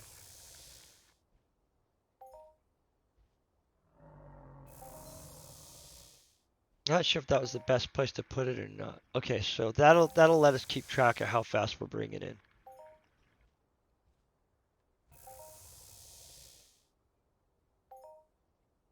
And this is why we popped a skill pill on this. I don't do a lot of mining, but when I do, I would like to get the maximum skills when we have something like this happen. I think that guy's going to try to kick our butt, guys. Does he look like he's walking at us slowly? Oh yeah, he's walking at us.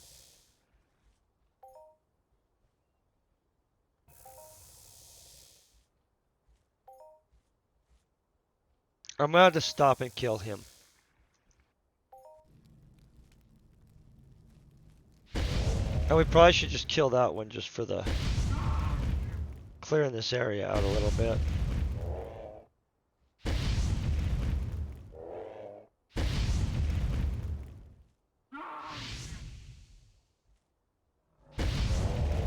See, he was going to get aggroed on us.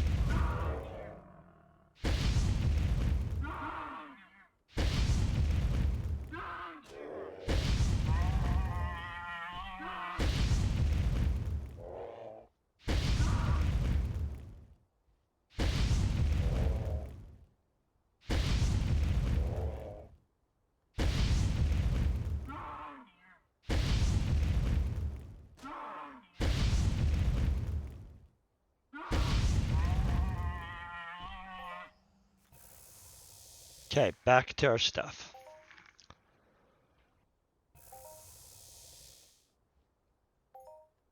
So, we now have a stack of Listerium, guys. That's going to be super handy for making some, for doing some more mining probably. I don't know. But it's way better than the butt kicking we were receiving in the beginning of the run. And so, right before that happened, it was slightly disheartening. Just going to say that. I'm sure you all felt it.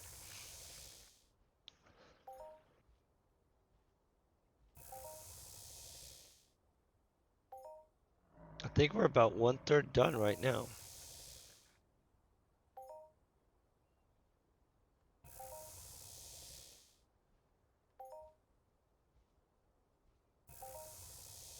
think I'm gonna need a bigger pulley machine for if this stuff kind of happens more often.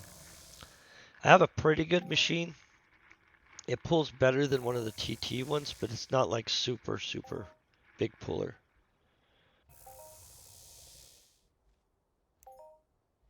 And so I might have to find a bigger one. I haven't looked into those machines yet as much as the actual finders. Like the finders I've looked into, kind of have a clue which ones are good. The actual extractors themselves, I haven't looked into well enough to know which one's hey, this is the extractor you'd want to use. But we will be doing that.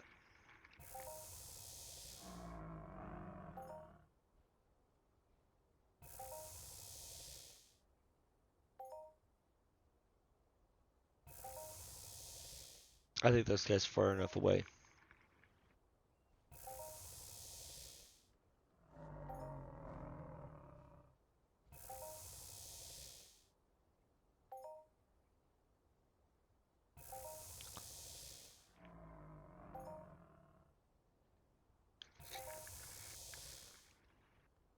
Plus, we can now throw like all the oil in like a vehicle and not have to worry about it because take that as kind of profit at this point, right?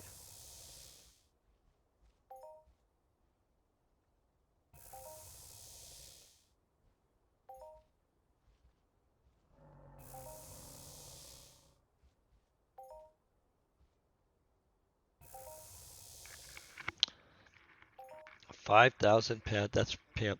Those warlocks are beasts, guys. Like especially the big warlocks, those are so freaking epic actually. It's a big kill.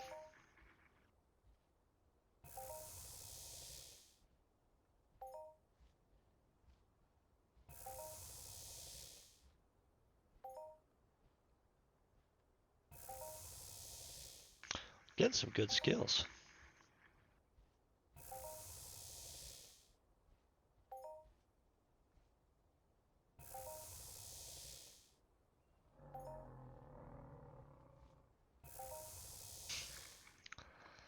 So now I realize how long this is going to take to extract it. And it's going to be a second, guys. I literally now just putting together how long because how far we're getting into this. And so,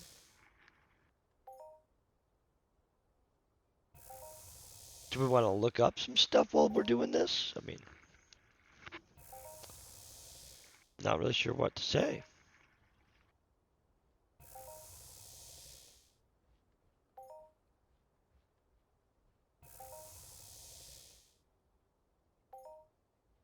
Holy crap.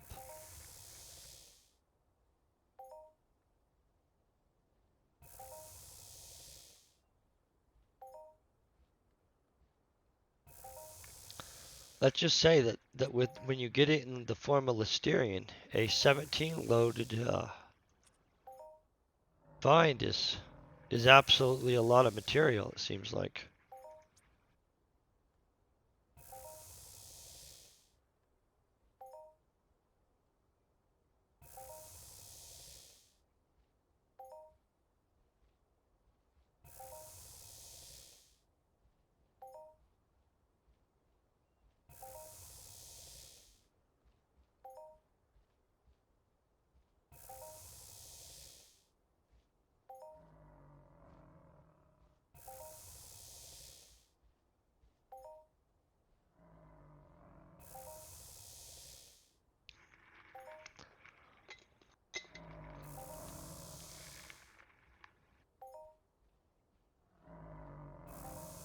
For the record, that was luck.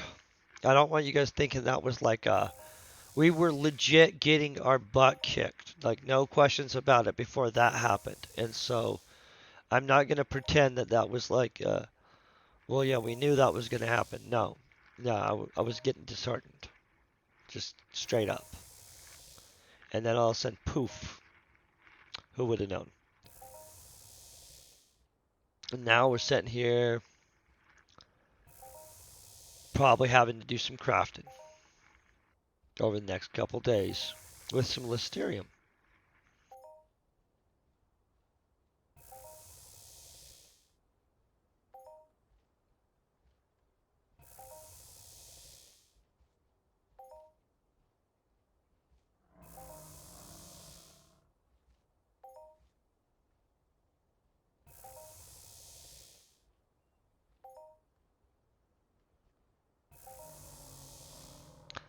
think he's the only one that could actually attack us at this point, or would. Okay, so we're to the halfway point, I think. Minus we had some in there already, so like not exactly, but we're close.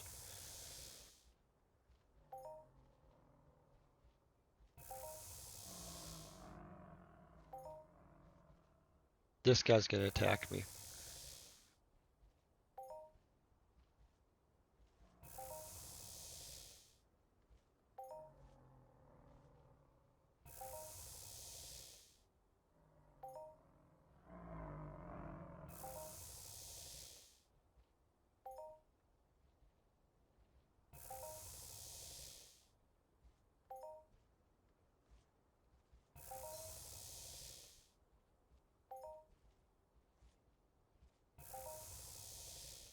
Okay, let's stop right now.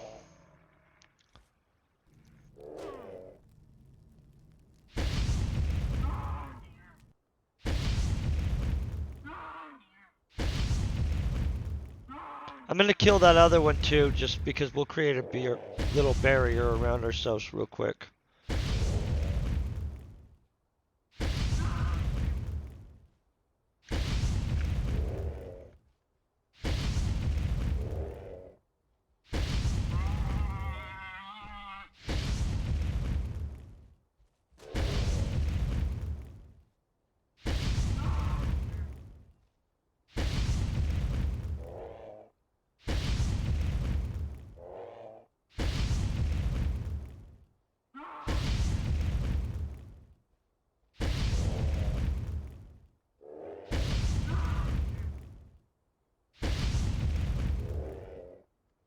So, depending on what I'm making, it absolutely matters a lot.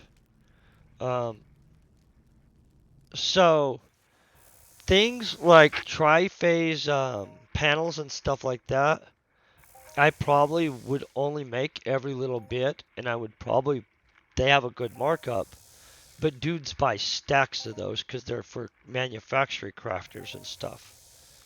And stuff that's like, so actual items, I usually make them in limited batches for my shop specifically, but then for like, what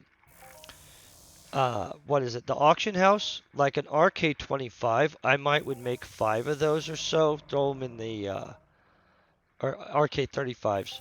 I might would make, no, they're RK25s. Um, I would not make a bunch of those. It literally matters the item and the market. But you have to look at market flow on this stuff. Look at this. This is what I'll show you. So on these, you could literally make crap loads of them, throw them in the thing, 300 something sell per week. It's an almost indiscriminate item comparably. Like this, which I would think I have a 25 on me still. Yeah. You look at this, you're selling only like one or so a day. It's a good markup, 200 something pet in them. They're worth a lot. There's enough people in that market though that you don't guarantee a sell.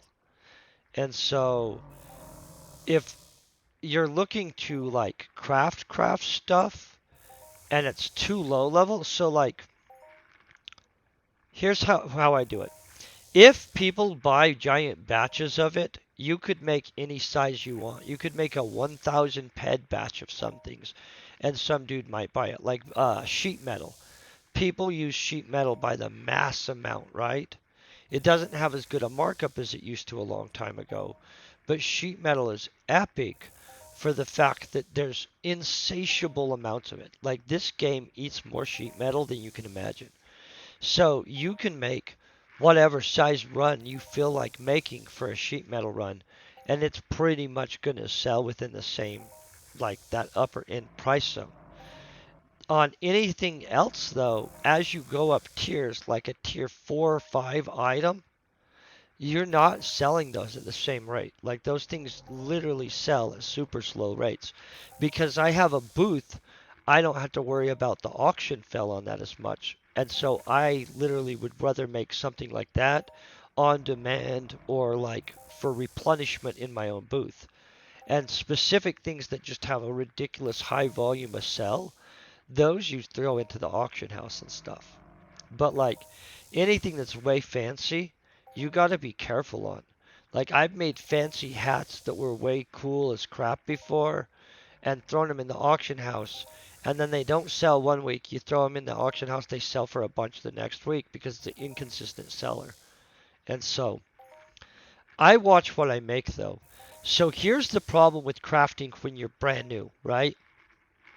Too many dudes are buying material and they're just trying to tear up their blueprint or they're just trying to skill.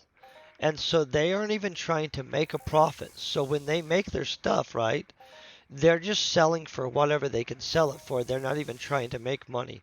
And it undermines the overall profit margins for the whole thing because they're not trying to like be profitable. They're just trying to skill. And so I'm not saying that I didn't sit there and skill the same way. Everybody does it. But when you're trying to make money at first, you're in this weird little pocket in which everybody else has basically the same blueprints as you. And some of them are just going to get lucky one day and have a global and do a big crafting run or some crap like that. They don't care if they get their ped back because they're just skilling or some other crap.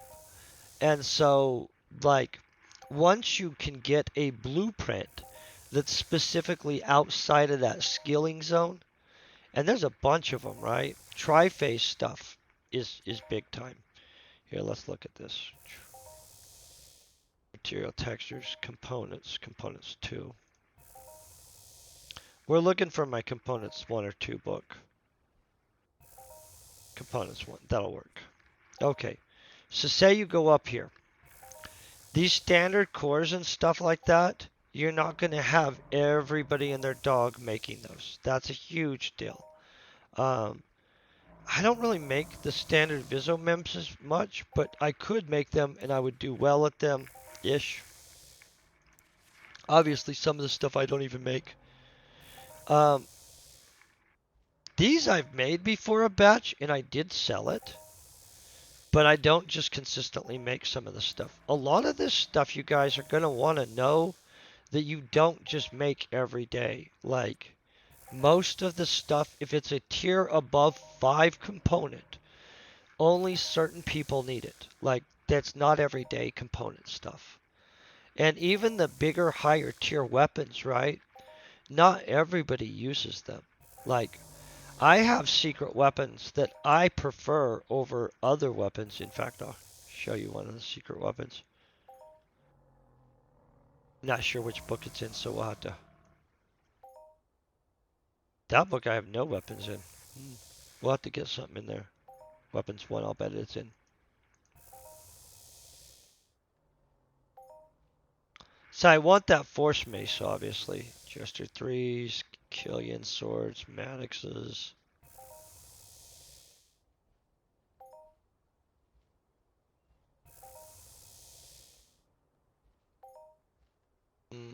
Not those. Must be our Weapon 2 book. Boom. And I'd have to show you this. So a lot of these geotechs hardly anybody actually uses. And they go just like the other stuff. Here. So like these Laughlin Cutters and Kismets. A Kismet Solo or a Rudix Kills is actually a better example. Rudix, right there. The Rudix. And then there's the Rudic Kill. So these Rudic Kills are an epic weapon. I would never ever put one in the auction house. I would only make it if somebody specifically ordered it. And that's just reality. And I'll show you guys why when we finally finish this up. I'll go and I'll show you guys some different stuff in the actual crafty area. We have a whole bunch left to do on this. But certain weapons, so that Rudic Kill, I think it's 1005 ped trade terminal sword or something like that. I'd have to check exactly, but it's a considerably more expensive item than the stuff you would find in a auction house as a standard just in their thing. And of course, weirdly enough, the Rudik kill when you're running it, it's the one that drops the Laser Faust Bandit and the Laser Faust type weapons blueprints. And so, and that's another weapon I would not make and just throw in the auction house. Like if I was going to make a Laser Faust, in which you have to pop the blueprint to make it, and I currently have no Laser Faust blueprints, it would be being made for a special order or being made to set in my booth until it's sold because I don't know if somebody's going to buy it or not. And I know for a fact that I'm going to set a pretty reasonable markup on it, in which that's just how it works. And so you're going to literally want to craft enough stuff to get a blueprint that isn't common. I'm going to kill this dude before he starts jacking us up. That was the hardest crap for me too. I was so annoyed. I got my guy working and working on like the common blueprints forever, thinking I was gonna somehow get under that line that everybody's selling at, and they're not selling for profit. And so, if you're competing against people not trying to be profitable, there's nothing you can do about that. Like you're stuck in this thing where like they're always going to be undermining your profit because they're not trying to get profit. And so by the time you get to a tier 3 item, you're profitable because you have less competition, but the thing is less people are needing those components. So it's a mess, guys. So the velocity of sales drops a lot. That's what I'll tell you. Like bigger batches, less cells. And so it matters the tier and what I'm doing. But crafting is so fun in this game. It's literally ridiculous. You global less than anything else I've ever seen, though. It's absolutely brutal that way. It'd be nice. Not a problem, man. I love the crafting component of this game. It literally was the big like draw to me. Like, and it took forever to start getting stuff that other people didn't just have the ability to undermine me. And I'll let you know, once in a great while, I'll be having a market that I've got control of, right? And every little bit, somebody will come in and undermine that market, and they'll knock me out of it for like a month or so competitively. And so it's not that you're guaranteed a market space just because of that, but I find that often people don't have the endurance on this game. And so just because they're aggressive in a market space for a month or two doesn't really actually mean anything. Like long term, I've seen tons of people come in and knock me out of making this or that, in which then I'll just quit making it because it's not profitable and there's other crap to do. But a couple months later, I'll check back and I'll notice that nobody's making that again. So,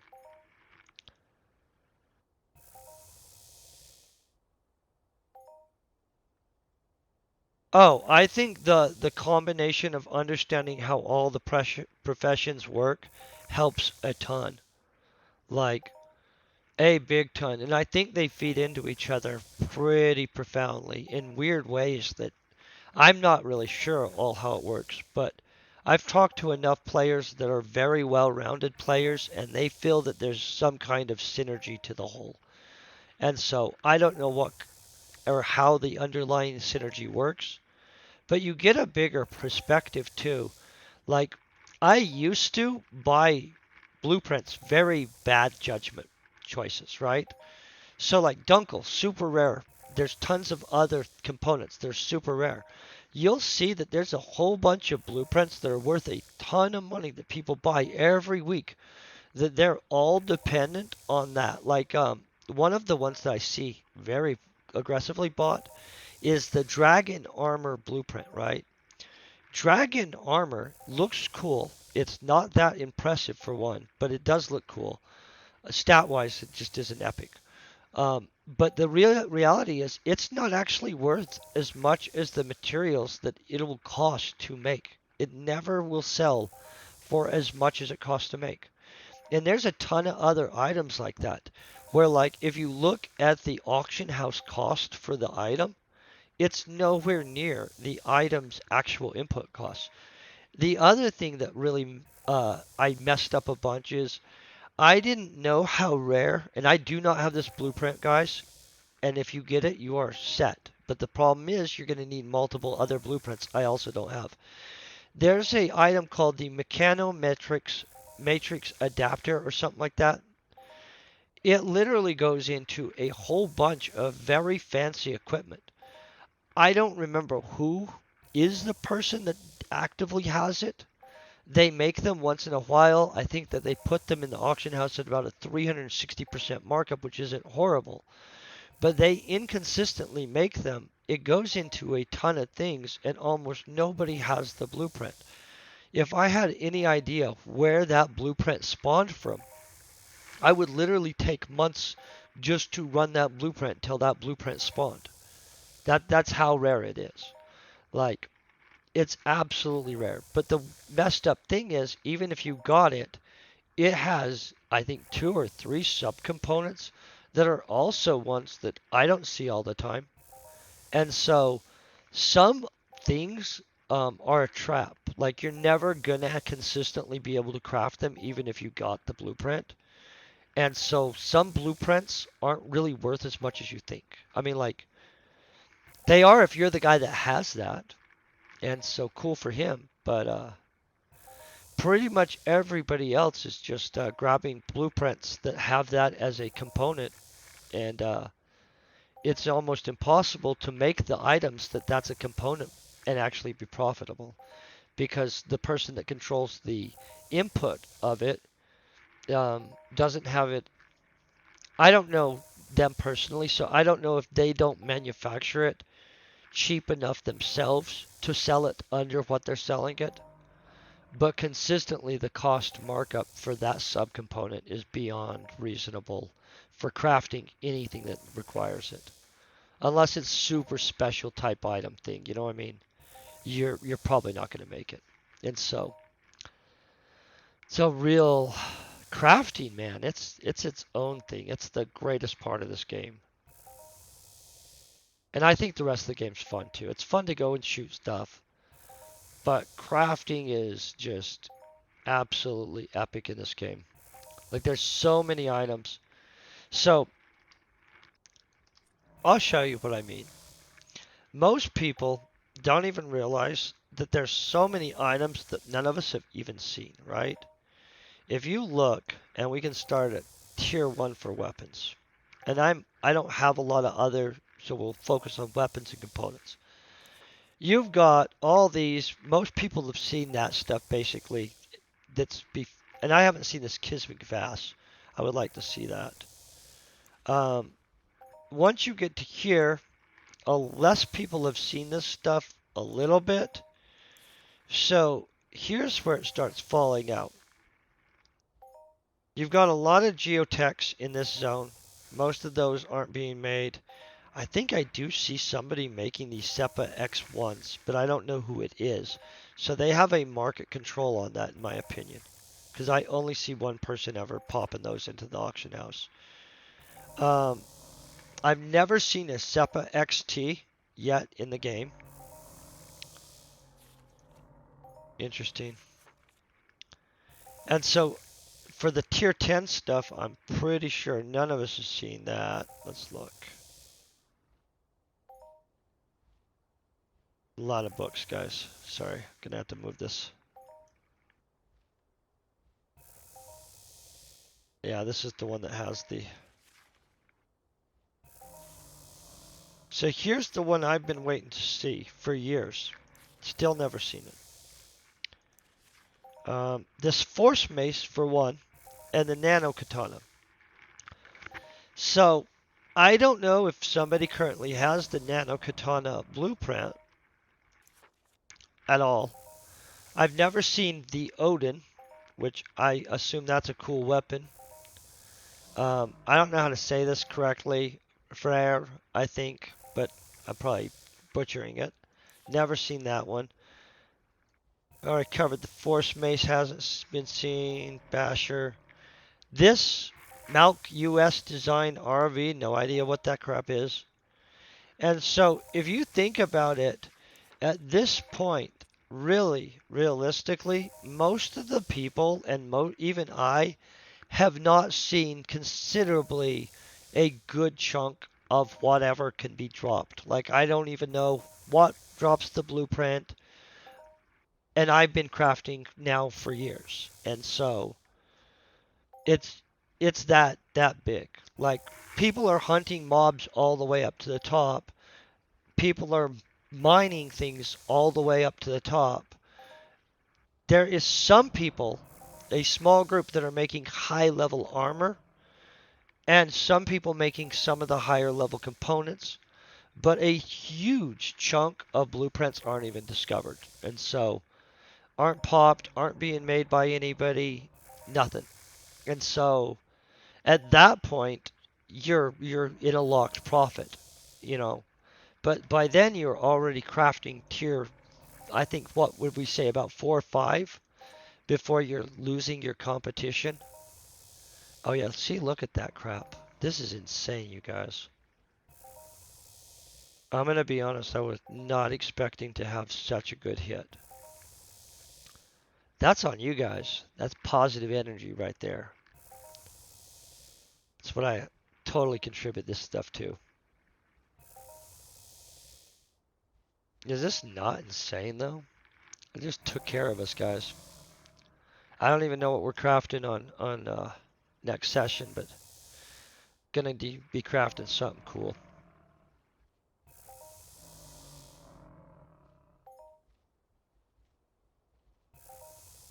Probably something with a reasonable, like, chance to pop something. I like to pop new blueprints and just blueprints.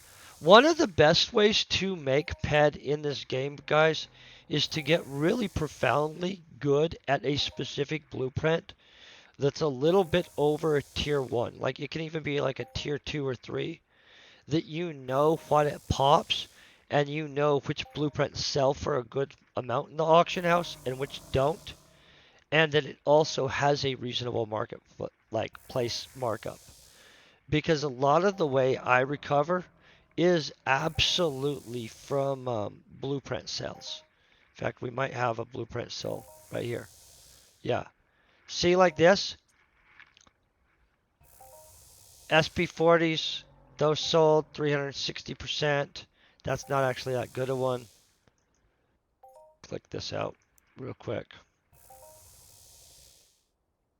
I'm sure I got rid of it, but we did have,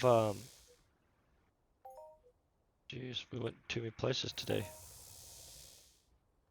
Well, I don't have it on my thing anymore. Oh, here. Armatrex, these.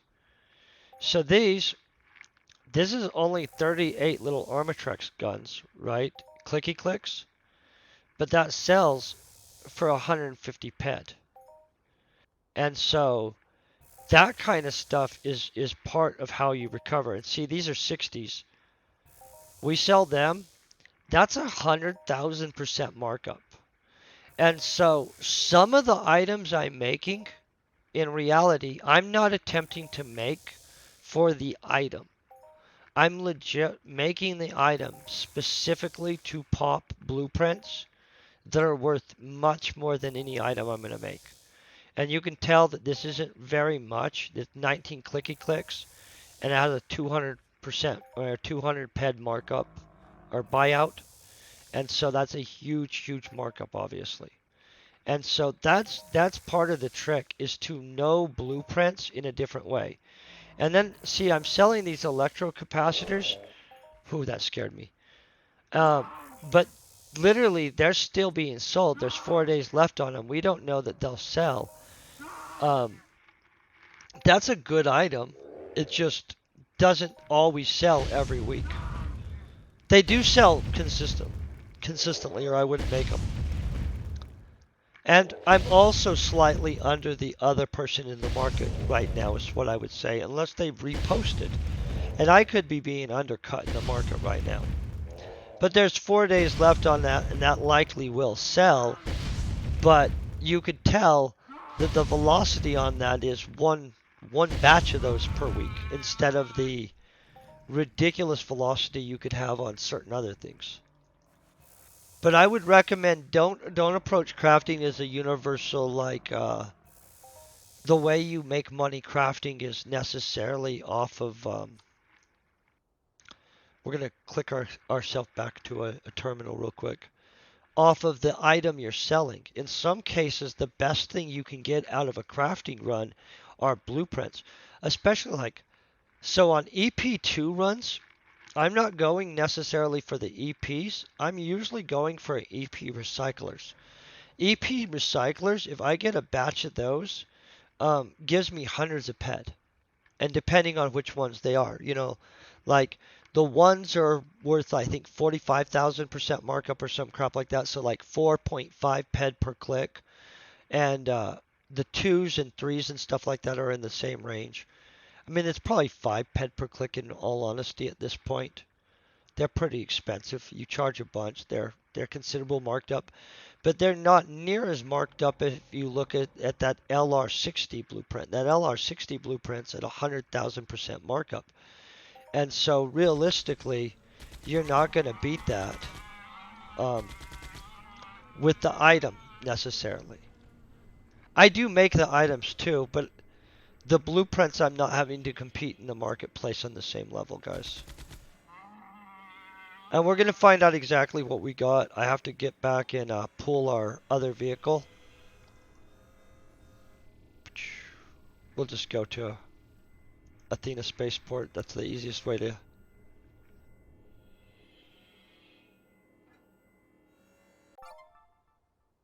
Oh, so the one that I'll tell you the best example of going for blueprints is, do you know the basic combustor?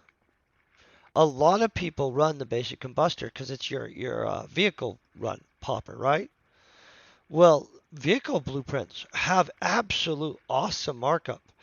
And so you're probably not going to get a recovery off the basic combustor, and you're likely not trying to sell those in the auction house. I mean, you could probably, they have some markup, I'm sure. But reality wise, if you're running basic combustor runs, you should be running a big run, like a big run.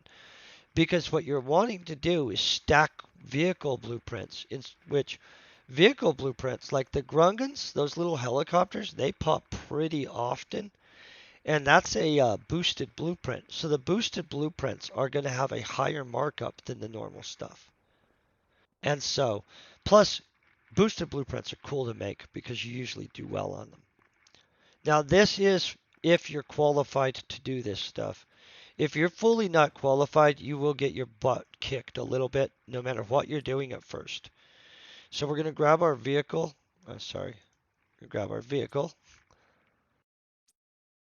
Boom.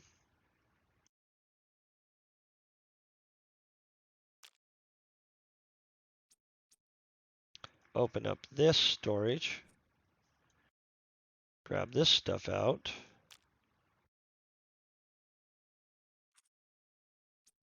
We just put that in a stupid place, guys. And I didn't mean to. This, and this is what we had. Okay. That's different stuff. And we're just going to check the TT value of what we got. We're not actually selling it.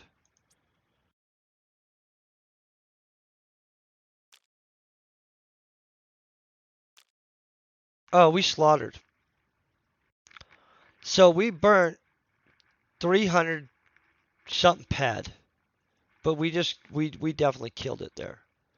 And so we're up probably 150 ped in all honesty. Not substantial, but it's enough that we're not crying about the day. Now let's look at this, and I'll show you why certain items are different.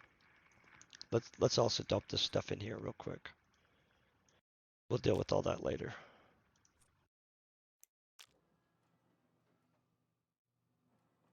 Oh, no crap, because that was a brutal start. Okay, so these I don't make. Boom. Odds that that sells without a direct buyer are horrible. You guys see that? Tier 6 component.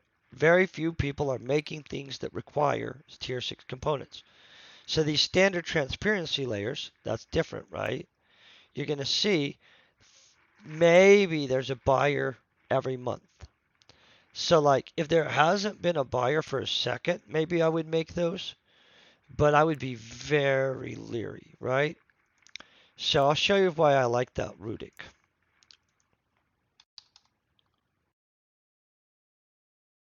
Okay, so this is why you would only pop a Rudic out if you have a direct buyer. So it doesn't take complicated crap to make it all, right? Boom, boom, really simple stuff.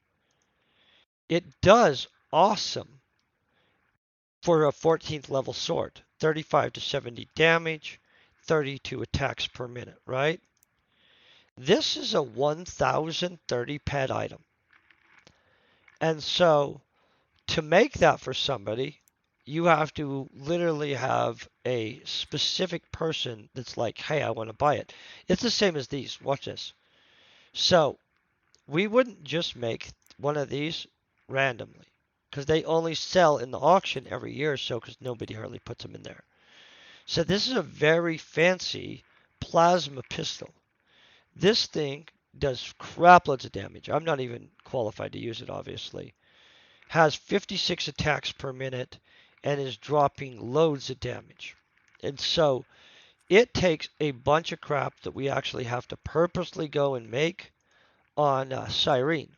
And so that's not a reasonable item to just bust out every day. You know, like you want a actual buyer for that stuff. And then I'll show you what I'm talking about on the explosive projectile recyclers and stuff like that, because that's sometimes really important to know.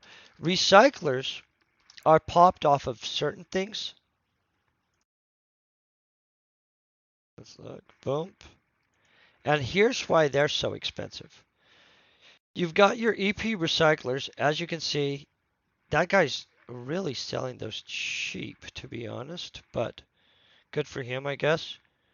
You see a reasonable price um, at the cheapest, and they go up. If you look, these EP recyclers are absolutely probably your better break even than the odds that you'll get a global. So I would prefer to pop EP recyclers while I'm running the EP2. And I know that sounds weird, but often when I'm running blueprints, it's the blueprint I'm after that's why I'm getting profits, not the item I'm necessarily making. And I know that's probably weird, but it really does turn out that a huge amount of blueprints are worth much more. In fact, especially when it comes to like limited weapon blueprints or armor blueprints, and we'll show you this. So you guys know about the what is it called? The techno gizmos. So techno gizmos, you run them to generate blueprints. And so if you look, techno gizmos will generate craploads of stuff, including other techno gizmo blueprints. You have to be qualified, but a techno gizmo blueprint will pop blueprints within a pretty good radius of whichever one you're doing. Right now, I've been every month doing a Techno Gizmo weapon blueprint run on Cyrene, in which we're at the Techno Gizmo 3 blueprint, in which that's already popping blueprints that are at the 100,000% markup rate. And so that's one of the things that's super handy. By the way, if you guys are ever wondering why these are so expensive, I'll show you this crap. These things are ridiculous. You're either see that's a lot of pet, guys. That's not a little bit of pet. That's and a whole bunch of liver oil. So what happens is you're either going to do very well on those or you're going to get slaughtered. And they're cool because when you do well, you pretty much are guaranteed to get globals. It's like boom, boom, little spiralies going up and stuff like that. But if you look at the cost of the blueprint markup and the actual amount of material that you're putting into those are ridiculous. And so as you can tell, any of the LR50s or above are in that 100,000% markup as a blueprint. And so that's 100% the way to go is to, if you're getting into crafting, learn enough about not only what materials go in and where you can get them cheap, but know what blueprints drop, because half the time that's actually the most valuable thing you're going to get in a run is some random blueprint that if you don't know how valuable it is, you'll mess yourself over, especially with textures on weird planets. So if you're on planet Tolan and you're running a basic leather blueprint, right, which I have tons of videos on, it pops a variety of tons of blueprints. Some of those blueprints have a plus 30 ped markup. Like, that's significant as crap when you're stacking blueprints and selling them in the auction house. And so that's actually where a lot of the profit comes from, is the markup in the auction house on the random other stuff that people don't think about. Um, that's where we're going to call it for the day. Of course, I'm going to try to find somebody else that is streaming Entropia before we do call it. I do hope you guys are having a absolutely amazing day, of course. Find my little host watch thing, and we will get you guys over to somebody. By the way, thank you guys very much for the super epicness and positive vibes. Peace, very best wishes, and you guys have a great one.